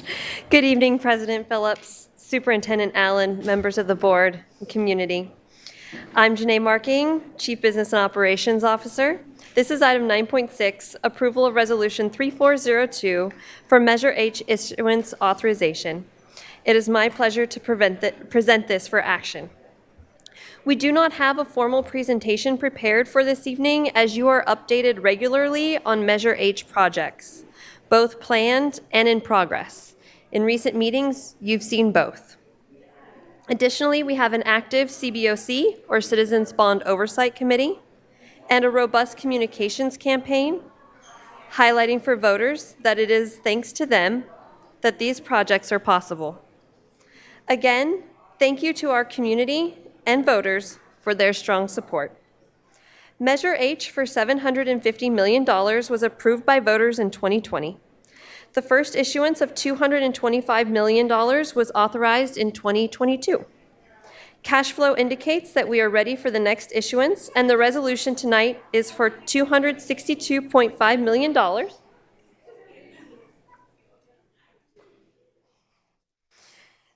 The resolution tonight is for $262.5 million, which is half of the remaining $525 million. This issuance allows us to keep projects moving on the timelines promised. I welcome Meredith Johnson of Dennis Williver Kelly, or DWK, the district's bond counsel, to the podium to walk you through the documents included in this item tonight. The floor is yours. Good evening, President Phillips, members of the board, Superintendent Allen. It's my pleasure to help you with this resolution, which is a little bit longer maybe than most of the resolutions that you see. But it is similar to the resolutions that you have approved in the past, issuing bonds. And it contains pretty much the standard provisions that you would need. It describes the county's involvement in that they will levy the taxes to repay the bonds once issued. They will also hold the debt service fund, which is where the taxes are placed once collected, so they can be applied to pay the bonds. The county will also hold the building fund so that your bond proceeds are kept separate and apart from your general fund, and that's a requirement of Proposition 39. That's in the resolution. There are some provisions in here that discuss the tax exemption of the bonds, because as you know, when a school district issues bonds, they issue them on a tax exempt basis, which means that the interest rate on the bonds is lower than the typical investment that someone might go out and buy in the marketplace that bears a taxable interest rate. Finally, there is an exhibit, which is the actual form of bond. You may have noticed, President Phillips and Superintendent Allen, that your signatures will be placed on those bonds once the interest rates, I'm getting scared to look over here, maturity dates and amounts have been set. That will come later in the process. Tonight, we're asking for your authorization to move forward with the process to issue and sell the bonds, which will take approximately 2 more months until we actually have the money in the building fund at the county. I welcome any questions you may have on this resolution. Thank you. First up, Mr. Kayada. All right, just Oh, want to. sorry, my bad. I tried to wait. Do we have any public comments, sir? We do not. Say that so well, thank you. Mr. Kayada, please continue. All right, yeah, I just want to thank you all for your work on this, and let's put this money to work that the people have voted for. And then one really small thing, because I'm always somehow, I hope I'm the only one who read this thing because it's huge, but you kind of put me in a more expensive neighborhood than I live in. You put me in Area 2 here, so if you could throw me back down into Area 6 on the title page. Not that big of a difference. Not that big of a difference. Mr. Kayada, will that be all? It was a light flex. Yes. Do any of my other colleagues have anything they'd like to share regarding this fantastic information? This is an action item. We good, y'all? Okay. Then I'd like to. I'll move it. Or you have something that you want to say? Oh, we're moving toward a motion. Okay, Ms. Pritchett's moving. Yeah, I was like, I don't move or second anything regularly. Someone seconded down there? Ms. Villa seconded. Maybe have roll call, please? Oh, student preferential. Sorry. Yes, aye. Student preferential. Member Kayada. Member Kayada. Oh, sorry. Member Jean. Aye. Member Phillips. Aye. Member Pritchett. Aye. Member Rhodes. Aye. Member Singh. Aye. Member Villa. Aye. So moved. Thank you, I appreciate y'all. All right, moving on. Item 9.7. Again, Ms. Marking is up there, approving resolution number 3400, ordering a school bond election on November 5, 2024, requesting a consolidation with other elections occurring on November 5, and authorizing necessary actions in connection therewith. The floor is yours. Thank you. Hello again, President Phillips, Superintendent Allen, members of the board and community. This is item 9.7, approval of resolution 3400 to authorize placing a bond measure of $543 million on the November 2024 ballot. It is my pleasure to present this for action this evening. Once again, we do not have a formal presentation prepared for this item, as we have already provided several presentations over the last 12 months. Yes, the conversation first started in June 2023. Regarding setting the amount, we went through voter polling feedback, and we also reviewed the proposed project list together. This ballot measure would not increase taxes for our communities. Rather, this is an ask to voters to continue paying the same tax rates as they currently are, to continue supporting our capital needs. We appreciate our voters and their shared interest in a healthy and thriving Sac City Unified. Again, I welcome Meredith Johnson of DWK, our bond counsel, back to the podium to walk you through the documents included in this item tonight.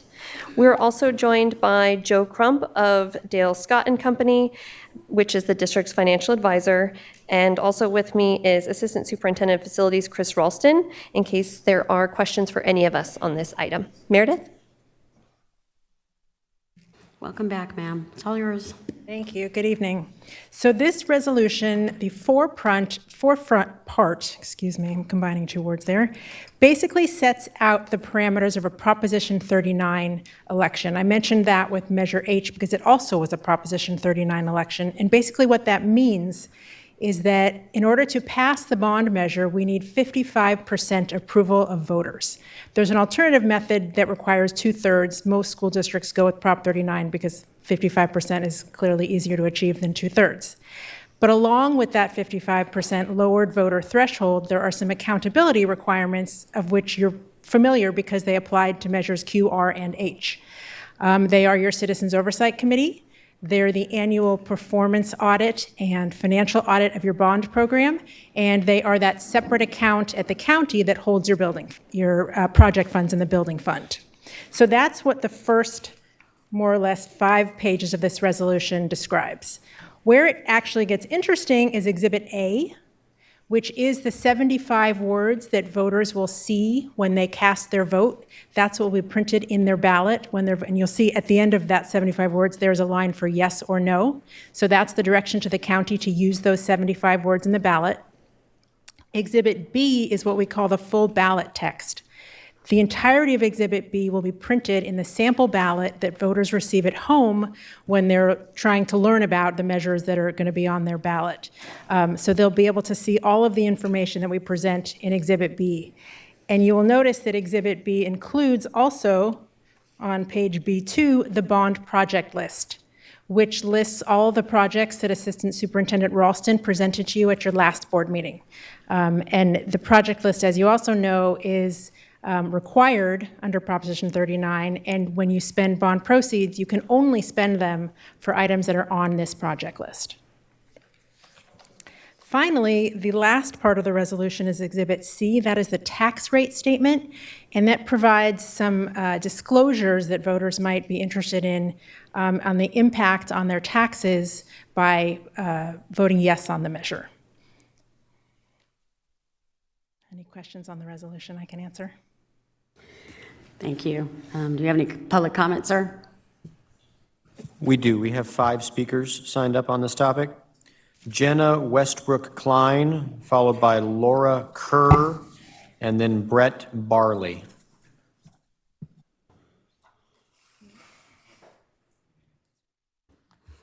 It's all yours. Thank you. Hello, Board. Jenna Westbrook Klein again, SUSD parent with a student at McClatchy High School, a student at CMP Capitol Campus, and CMP Governing Board representative for Capitol Campus. I'm here tonight to express my support of the proposed bond measure. I see that you have many deserving schools on your list of projects, as well as some overall improvement categories that any school within your district, including charter schools, could qualify for. I am asking you to consider the Thomas Jefferson campus, currently leased by CMP Capital, to be added to your project list, and here is why. We can make any money spent on this campus go twice as far, as we have been awarded a state bond match that is specific to charter school facilities. This would mean that $5 million in investment would result in $10 million of improvements. Looking at the district's facility condition assessment of our campus from 2019, most of the buildings will be nearing the end of their useful life by 2029. That's 5 years from now, which means we should begin planning for these projects very soon. CMP Capital serves a 20% special education population. We can directly serve the needs of children with disabilities with more equitable and inclusive facilities.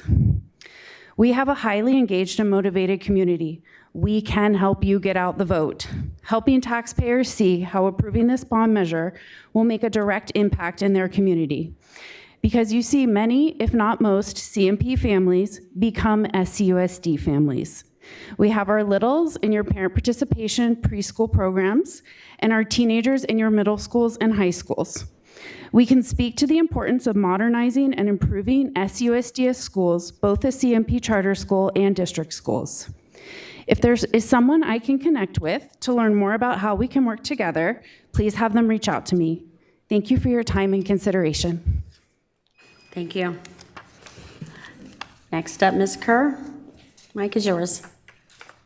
Laura Kerr with the Charter School Development Center, but I'm here today as a homeowner and a voter here in Sacramento City.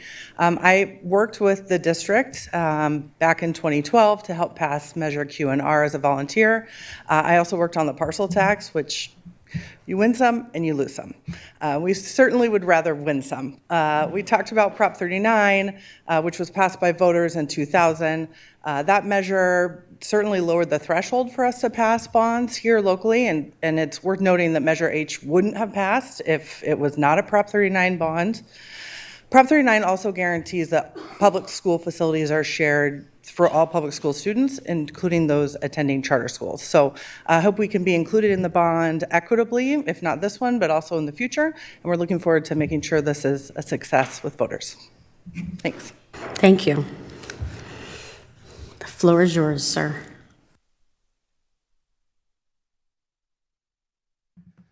Hi there. Good evening. My name is Brett Barley. I'm the superintendent of the California Montessori Project Capitol Campus here at the Thomas Jefferson site in the College Glen neighborhood.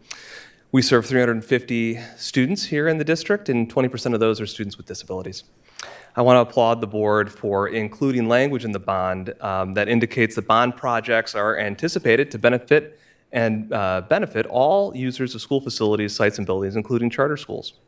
Back in 2022, CMP and the district jointly applied for a state grant, a charter school rehabilitation grant, to improve the school facility. And I'm pleased to share that we were awarded that grant. So now we have an opportunity in front of us where we can get 50% of that project paid for by the state. The project total amounts out to $10,760,142.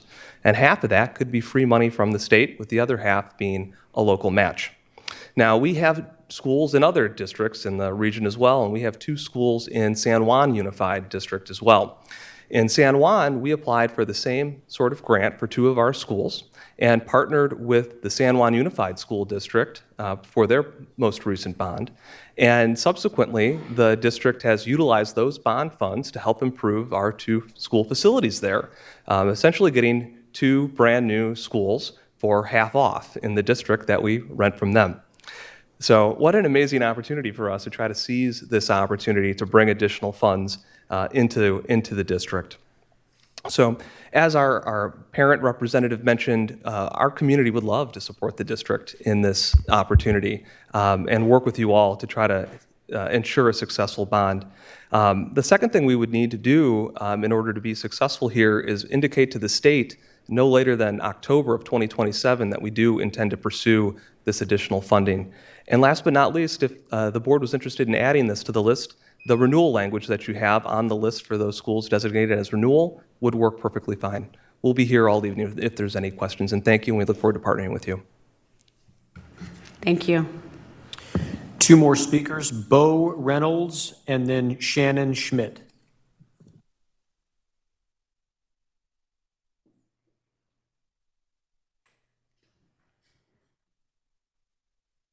Good evening. Board, Bo Reynolds with California Charter Schools Association. Here in support of the bond measure. We are also supportive of the district's focus on providing healthy and safe schools in every community for every student in the district, including both public, traditional public schools as well as charters. So thank you so much for your time and your focus on ensuring that we have the best facilities possible for our students. Thank you. Thank you kindly. Ms. Schmidt? It's all yours. Thank you. Good evening, board. It's a pleasure to be here this evening. I actually just left CMP Capital, where we have some kids camping out overnight at our facility that we're talking about tonight on a field trip. This is a beloved facility to me. I've been there as an educator for these past 10 years. So we are talking about the Thomas Jefferson facility in this district. It currently houses California Montessori Project, CMP Capital, and I'm here to ask also about this bond measure this evening. So for the last 10 years of my career, I've spent this time at the Thomas Jefferson facility. Over these years, I have watched the facility obviously depreciate and decline. We have a lot of facility issues. I'm here this evening as a current educator there, experiencing our needs that we're facing at this site with our students, asking for you to also consider us. It's been my pleasure to work with Nathaniel Browning and his team on our site. We've had so much support and help, but the needs are extensive. And I know that this bond opportunity would really help us a great deal with what was described by Jenna and described by Brett. This is truly a win-win situation where we could come together and invest in the Thomas Jefferson facility. So please consider our beloved site, our students this evening that are there right as we speak, and it's a pleasure to be here tonight. Thanks so much. Thank you. Would any of my colleagues like to share anything or anything they'd like to add? Moved by Member Rhodes, seconded by Ms. Villa. Student preferential vote? Aye. Member Kayada. Member Jean. Aye. Member Phillips. Aye. Member Pritchett.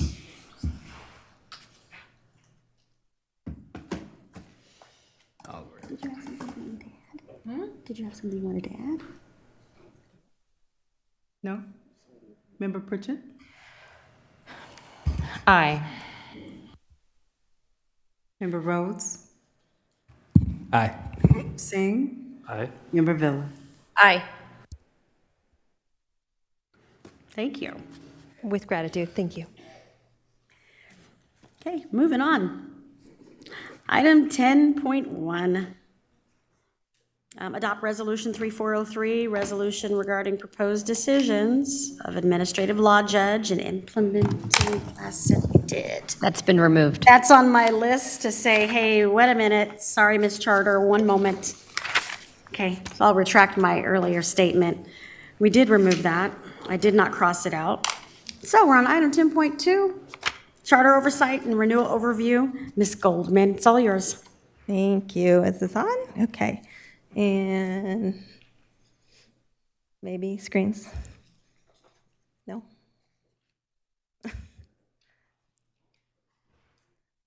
Okay. All right, well, I'll just talk and maybe the pictures will appear, hopefully. Hi, everybody. Good to see you all. Thank you for the time tonight. You all know me. I am Amanda Goldman. I am our Director of Innovative Schools. I'm here tonight as an information item. We are going to have some decision items coming our way in the next 6 months and want to take this opportunity to make sure we have opportunities to really build a shared understanding around what's going to happen.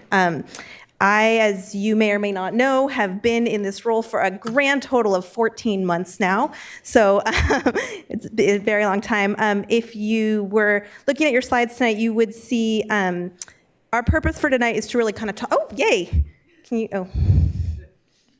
I'll go to that one. Okay. So our purpose for tonight is to really talk about like what is intended and why my office is called the Office of Innovative Schools, to talk about the work I do in annual oversight, and to talk about renewal laws and prepare us for what's coming. And really the most important part of tonight is actually for you all to ask lots of questions and tell me what more information you want. I'm not here to tell you how to do your jobs, but please, please, please, please, this is a time that it's really helpful for me to hear from you. That is me in that picture with my team member, B. Moa, who is our budget analyst that works with me, and that's our 16 schools that we authorize behind us. So lots of stuff that we do. One of the things, like I said, our goal is really to build shared understanding, and I think this is an area where there is often not shared understanding, and so to sort of build our collective knowledge. The two pictures you see in front of you, you are in the little yellow circle, right? That's the Sac City Board. On one side, we have our independent or direct funded charters. And what you see in that image is what hopefully you see is that the relationship there is really a board-to-board relationship. You as a board authorize another board, that is not you all, to establish and run a charter school. And all of the money flows directly to them, their governance goes through them, and really your role is they come back every 5 years and say, hey, can we still be a school? In contrast, we have our dependent or our locally funded charters where the relationship is a little bit less clear. As we've talked about, in that case, you are not only the authorizing board, you are also the governing board. And so sometimes they might say like, okay, pretend you take one hat off and put the other hat on. The other difference is in the case of our dependent or locally funded schools, those employees are Sac City employees. They are part of all of the things that apply to that. And in the case of our independent direct funded schools, that's not the case. The big idea that I want everybody to understand when we talk about charter schools and we think back 30 years where this came from is this idea that by giving some schools this little inch of flexibility, there's not actually a ton of flexibility, most of ed code still applies, this little tiny inch of flexibility that they would be able to use that as like innovation laboratories and create, for an inch of flexibility, create a foot of innovation and hopefully a yard of achievement, right? That's the goal, that's the dream. Whether or not that dream comes true, it's always different. It's 30 years, I think the vote is still out on whether that's the model, but that's what was the idea. That flexibility can come in lots of ways. It can come in academic program, it can come in governance, it can come in all sorts of things. And they tell us what that flexibility is in their charter petition that they bring to you, which is kind of like an ask. This is what we propose to do. But with that flexibility comes accountability, and that accountability comes from us. And what I want to really focus on today is how you will see that accountability play out. So that's the quote from Spider-Man, right? No. I had to make the joke, sorry. With great flexibility comes great accountability. So that's the idea, that there is actually a higher level of accountability that comes with that flexibility. And that comes in two ways. One, it comes through our annual oversight. That is what you have tapped me to do. And there's a lot to that, and we can go into that in more detail. But basically, I get a lot of documents. I look at them. I spend a lot of time looking at them. I go visit the school sites at least once a year, if not more often. I look at all the publicly available data. I look at local data, as in data directly from the school. So I look at all of that. Put all that together over the course of the year, and at the end of the year, what you will get from me is a super high level overview of all that because it's 16 schools. If I gave you a full, book on each of them, I don't know that we'd all absorb that. And then opportunities to go deeper. I will produce like a more detailed staff report on each of those schools. The other thing that you might at some time see from me is a notice of something to cure and correct. So that's something that like, okay, we found a problem and we really need y'all to do something about it, and here is that formally. In your board packet, you have some drafts of what these documents look like. I've been trying to build them over the course of these 14 months, and so they are definitely first goes, and that's part of what I want to hear from you all tonight is how to make them better and how to make them meet your needs, because ultimately you are the deciders and I'm just the provider of information. The other side of that accountability comes in the renewal component. And this is when, as we talked about, they come to you every certain amount of years and they say, okay, we're ready to renew our contract. And that process, what I want you all to understand about that process is that it is very strict, and that's relatively new. So I know we had a few renewals during COVID, but there was a new law that was passed in 2019. I shared about it last year. I'll talk about it. But that really took what was a little bit of a lots of things that could happen and made it very prescriptive of what that process looks like. And I'll go into that in just a second. But what I want you all to know about that is we will start seeing renewal petitions as early as the first board meeting of next year. So very soon. And you'll get a lot of information. You'll get information from the charter schools and you'll get information from me. And we'll talk a little bit about what that will look like. But the purpose of that renewal process is for us to look back at the previous 5 years of this contract and say, okay, are we gonna make a contract for the next 5 years? And what does that look like? So as I said, the laws around this were updated in 2019, and I talked about this last year when I brought our board policies on this issue to you all. And the big thing that changed is the 3 big things that changed. It linked charter renewal to student outcomes on the dashboard. So there's a lot less what do we look at? We look at the dashboard. It really clarified and strengthened what the district could look at when they looked at a charter petition. It's not just how do I feel? It's here are some very specific things to look at. And then it put some very specific timelines on us in terms of how much time we have to process these. What that ended up looking like is that the state puts out tiers. I'm going a lot of vocabulary here. I apologize, I didn't put a vocab slide, I realize. The state puts all the charter schools in a tier, a high, middle, or low tier based on their past 2 years of data, publicly available dashboard data. And then based on the tier, there's very specific, what can we do? What can we look at? What can we consider? And that's on the slide, and I'm not gonna read them all to you because you all can read. But what I want us to understand is that what this guidance is supposed to give us is it's supposed to tell us what we can look at, and then if we choose to look at other things, the schools have recourse at that point, and their recourse then looks like appealing to the county and eventually appealing to the state board. And both of those may overturn the district authoriser's decision in a couple of ways, but the one that is most pertinent here is they can overturn it as an abuse of discretion, saying, nope, you all didn't have that discretion to make that decision. These are the rules. This is where you get to put your discretion. So I say all of that because it is like putting in little boxes, and we have to think about that. But also, we know that what we've seen in the last year is that when districts didn't follow this guidance, they were in the news, they were in front of the state board, and not in the way that reflected well on either entity in the process. And I don't know that being in the news for such reasons is something that we want as a community. So that's the bulk of what I want to say tonight. I am assuming, given that we've had a busy night, that there will be a lot of questions. And again, I'm going to say, please, please, please ask. This is really an opportunity for me to get information in terms of what you want to see from me. It's an opportunity for our community to hear what you want to see on this issue. And like I said, once we hit that timeline, We're going very fast. 60 days may seem like a long time. It is not a long time. And we will expect to have petitions as early as July 1, if not a week or so before that. I do have support in this work. I'm working closely with CCAP and with our legal partners, and I can talk more about them later. But really, I just want to say, please ask, please reach out, please ask questions now when I can answer them, as opposed to later when I can't. So, ding.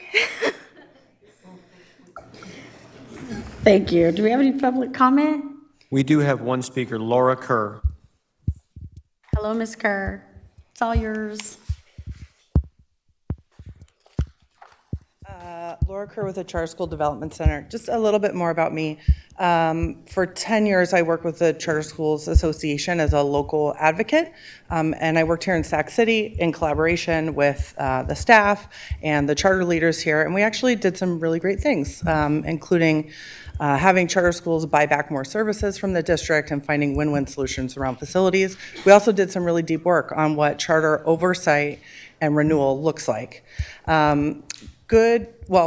Also the Charter School Development Center, where I work, is a nonprofit, membership-based organization. And we do trainings around leadership and technical support. So we help charter schools have better CBOs, better HR policies, better all of that stuff. And just this morning, I was on a verified data renewal webinar. So we're in there doing the things. When it comes to charter oversight and charter renewal, good fences make good neighbors. We like it to be transparent, predictable, rigorous, and efficient. Basically, we want it to be fair. And when we think about a charter, I think of it as a promise. A group of people come in here and make a promise, and you want to see every couple years, are they fulfilling their promise? And so charter renewal is part of that, and your oversight process should inform it. Charter school oversight and renewal is also really clear in the law, and it is an area that can be litigious and contentious. And so I've already expressed some concerns. I think, kudos to Ms. Goldman for her proactive approach to coming here for you tonight and to laying out what her oversight and renewal looks like. You're doing great in that way, being proactive. We love to see it. There are definitely some things that could be better. And our biggest concerns are around overreach, like stepping beyond what's in the law, creating new terms, standards, and criteria that are not in the law, or misrepresenting the law. So I've sent a letter explaining my areas of concern, and I'm sure that we can work those out over time. Thanks. Thank you. That was the last comment, sir. My dear colleagues, I see Taylor. Let's go.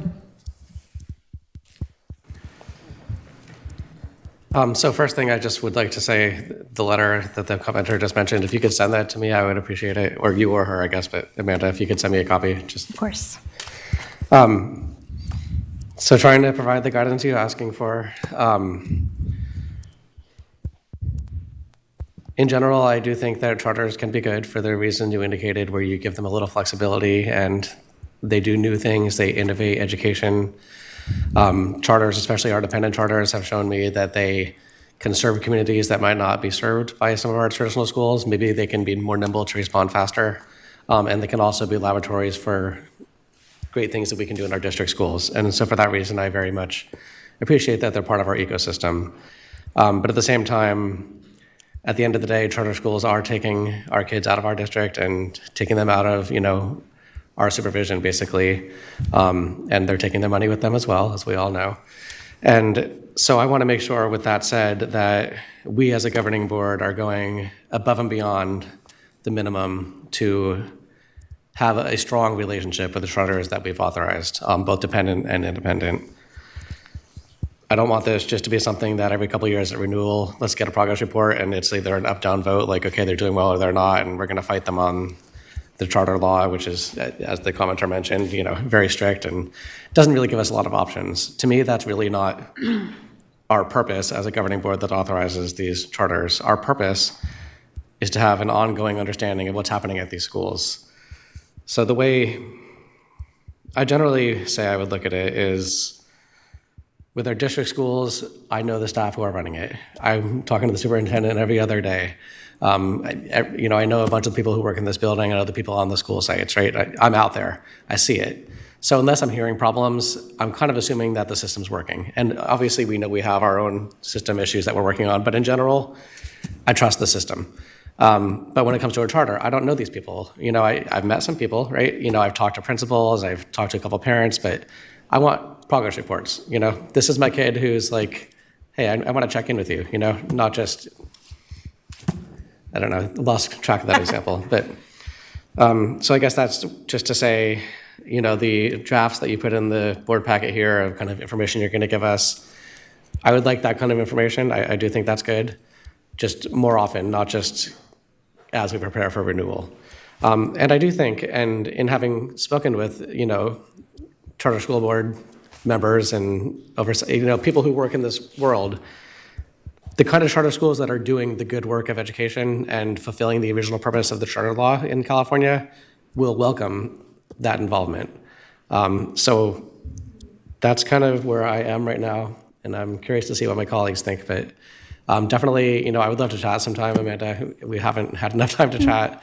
But I think there's ways to provide that strong oversight that supports the schools, because at the end of the day, these are our kids. These are our kids in our community.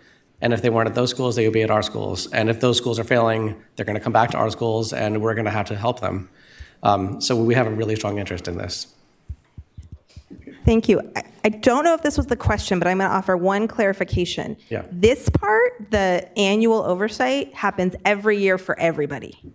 The other part only happens at renewal. But so to your point, so that is something I'm trying to do. I think this year I've managed to be out at every site at least twice, if not more. And yes, I agree. I'm trying to be more engaged with those schools. I think also the folks behind me would say, anytime you want to visit, let me know and I'll let them know. Definitely. To everybody. And I've visited all the charter schools in my trustee area, and many others. So thank you. Thanks. Next up, Ms. Villa. I will keep my comments short again because I do agree with what you're saying, Taylor. Visiting independent and dependent charter schools in our district have been wonderful experience for me, and meeting the teachers, the students, and just seeing what their facilities offer different from our own. Similar to what you had said, what the board will see, I think it's important to remember that charter schools exist because not everything has to be the same box. Students learn differently, and I think these sites set themselves up to support those students in that way. For me, what I would like to see in the reports, and not just renewal, but progress reports, it's great to learn about the governance and the budgeting. That's also something I'm interested in, but I'm more, what are the student outcomes? Give me more of that data from the students of what's working, maybe what you see is not working. What are the services offered at that school that maybe aren't offered at another school? It's really important for us to understand and be very knowledgeable about these charters. So if we are asked questions, we can say this is how it's set up. So I want to make sure that we're set up for success with that information. I know there's so much data and they're all individual. So if possible, I don't know if it necessarily be, we don't need like a 2x training, but just a report, like he was saying. I just want to know more about the student services that are available and the student outcomes of not only necessarily grades, but just overall success rates for our students. Thank you. Of course. I appreciate you honestly too. You do so much work, and I always see you around different campuses, so thank you so much. Thank you. Thank you, Ms. Jean. Thank you for your, I want to give you guys info. I'm going to reach out to you and maybe see if we can just do a Zoom or a sit down so I can just kind of pick your brain and feel like I get a grasp of where we're at. But the one thing I wanted to say now, I want to make sure I'm doing this responsibility appropriately. And if we do have questions and concerns, what's the appropriate way to get that info, to follow up, to make sure that it's not micromanaging, it's partnership, but it's also ensuring that when we approve a charter, we're confident that it's in the best interest for our students. Because as Member Kayada mentioned, I'm a teacher who really loves dependent charters because I feel like they add so much to what we can offer inside our school district, and I'm very hesitant around independent because I know that it becomes competing resources so often. And I want to be a good board member. So my request would be what's the clear process of next steps when we have the questions or we have the concerns or we've got to take, before just voting yes or no, what do we do along the way? So. Yeah, and if I might take a moment to speak to that a little bit in general. So the complaint process, not necessarily for you all, but in general around charter schools, is there's a couple of different complaint processes. So one of the things that I check for is that the state required complaint process is publicly available, easily accessible for every one of the schools. And then those complaints can come to me and I can then follow up. And then if it's something you all need to know, sometimes there are complaints that aren't our purview. And so in that case, just like we would do here, if we get a complaint that isn't our purview, we, sort of send it back to the site. But so that is out there. And then similarly, yes, you all, I work for y'all. So anytime set up those conversations, I'm happy to have those conversations. And I have a lot of in-progress data that I can share that I wouldn't put out publicly because that wouldn't be fair. It's not done yet, but that we can have those conversations. Great, thank you so much. Is there a bird chirping? There is something chirping. There's something chirping. Sorry, it's so bizarre. Sorry to, rabbit trail. Yeah, it's the fire alarm. Okay. Thank you. I had something to say, but it kind of slipped my mind. And that's okay, because I appreciate this information item, and I think we're good. So thank you very much. Moving on.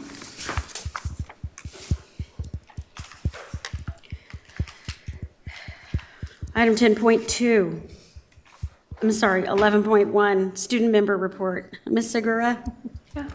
Okay, so I'm just gonna kind of reiterate what Justine was able to say when she came up for the SAC report. We are going to be presenting our first resolution to you guys next board meeting, so I guess be prepared for that. In her words, we'll see you then. We are tightening things up and working alongside staff to make sure that everything is set the way it's meant to be set and that there are no holes in our resolutions that need to be filled. So we are happy we're set with that. And we're also happy to invite you guys into that space.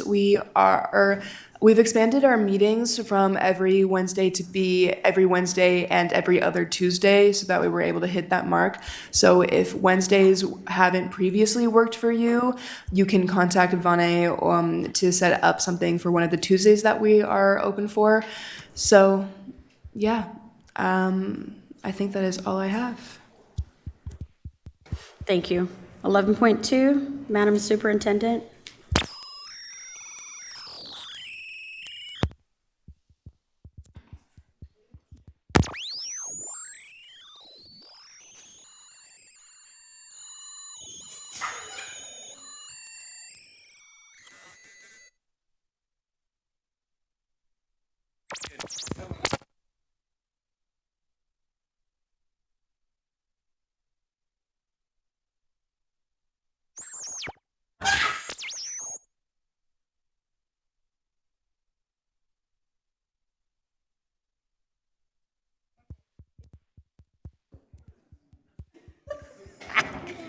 All right. Yeah, so my button works, but I'm good. So President's report, I'm passing on because I've already said what I need to say. So I want to hear from my colleagues. So 11.4, information sharing by board members. Ms. Jean, you're up first. Last week I got to attend two events. One was the Community Schools Forum that was hosted by SCTA and kind of bringing together a lot of different school districts and talking about how do we make community schools work in our area. It was pretty wonderful. And then I got to attend the Health Professionals High School Open House, and it was really amazing to see, speaking of which I believe a dependent charter, yes, being able to see some of the amazing work and the resources and the experiences that our students get to have at that high school. So it was really wonderful. Awesome sauce. Mr. Rhodes? Okay, hello everyone. Good evening. We were gonna have our pancake breakfast at Luther Burbank High School on Saturday, but Saturday's the only day where it's gonna be raining. It's 84 degrees on Friday and 50 degrees on Saturday. And so climate change is a real thing, everyone, and it's impacting our pancake breakfast. Unfortunately, we have to postpone our pancake breakfast. We had a lot of parents coming out, my team who put together everything. Big shout out to the team who is going to be there, all our volunteers, even from the SAC, and everyone who is going to be out. It's going to be a pretty big event, around 500 people. But we will postpone until June, when I'm hopeful that there will be no rain in June. And if there is rain in June for some reason, we need to do better for climate. So, thank you guys very much, and now end my comments there. I appreciate that hand up for climate as much as we can. Mr. Singh? My mic doesn't make weird noises, so I have some talking points from Miss Allen, but also some of these pertain to me. So I want to give a shout out to our U.S. News rankings. One of those schools was Umoja International Academy, which is ranked among the top 5 public high schools in the Sacramento region. I'll just say it for you, Ms. Villa. West Campus was #1 public high school in the Sacramento region and number 17 in the state. So congrats to our students and our staff. Special shout out to West Campus and Umoja. Speaking about Umoja, we have our last community fair of the year on June 1st. So please come out. We'll have live entertainment, some murals going up, and then also the East Sac Garden Tour on Mother's Day weekend. So you can come to that. May 11th and May 12th at David Lubin. There is also a pancake breakfast at Tahoe Elementary, supporting the PTA there on May 11th. And that is all I have right now. I'm so sorry, your pancake breakfast. No problem. I was gonna go. I appreciate that wonderful expression of regret, because a pancake breakfast is really a cool thing. So hopefully we'll get some good weather for you. Ms. Villa? Thank you, Member Singh, for reminding me about this Sunday from 10 to 3 is the Colonial Heights Garden Tour. And it is so cool. We have some of the biggest and wildest backyards in Colonial Heights. 10 to 3, Sunday, May 5th. You can go and get tickets. They will be giving out seeds. They have junior gardener activity books. People will teach you so much about their yards. So please come out to the neighborhood, check it out. Thank you. Moving on. We're at item 12.0, consent agenda. Moved and seconded, Villa and Jean? It was Pritchett. Pritchett, sorry. Student preferential vote? Aye. We already took, are we announcing it as if we didn't do it in the beginning, or are we doing it because? We're going to make a statement about the calendar. Do I have a statement? I'm sorry. I work a long day, and by the time I get here, I'm kind of pooped. My bad. I have a statement to read.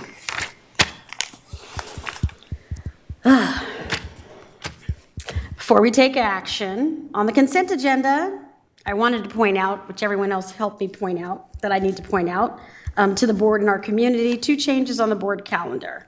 So the item listed is 12.1K. The first was to change our second October 2024 meeting to account for the Council of Great City Schools Conference taking place on October 16 through 20. And the second was a change to our second June 2025 meeting to account for the Juneteenth holiday, recognized on June 19th. And in doing so, I am asking if there's any public comment on that. Cool. We have none. Said beautifully again. So, to motion, I'm sorry, requesting a motion to approve all items on consent. Ms. Pritchett, Ms. Villa. Student preferential votes.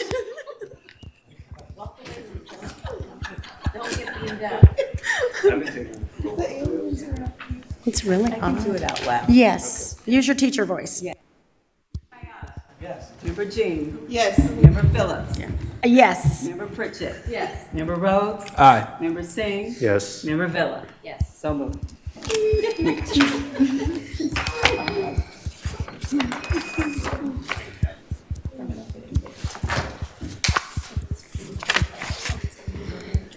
Draw a line through that. All right, item 13.0. Future board meeting dates and locations. I'll read this slowly for those who may need to process the information so that they can be at our next meeting or view it online. May 16, 2024, 5 p.m., closed session, 6:30 p.m. Open session, Cerna Center, 5735 47th Avenue, Community Room. June 6, 2024, 5 p.m., closed session, 6:30, open session, Cerna Center, 5735 47th Avenue, Community Room. I say it so slow because somebody wants to say this before me, but item 14.0, adjournment. Moved, seconded, all in favor? Thank you. This meeting is adjourned. Have a good evening, community.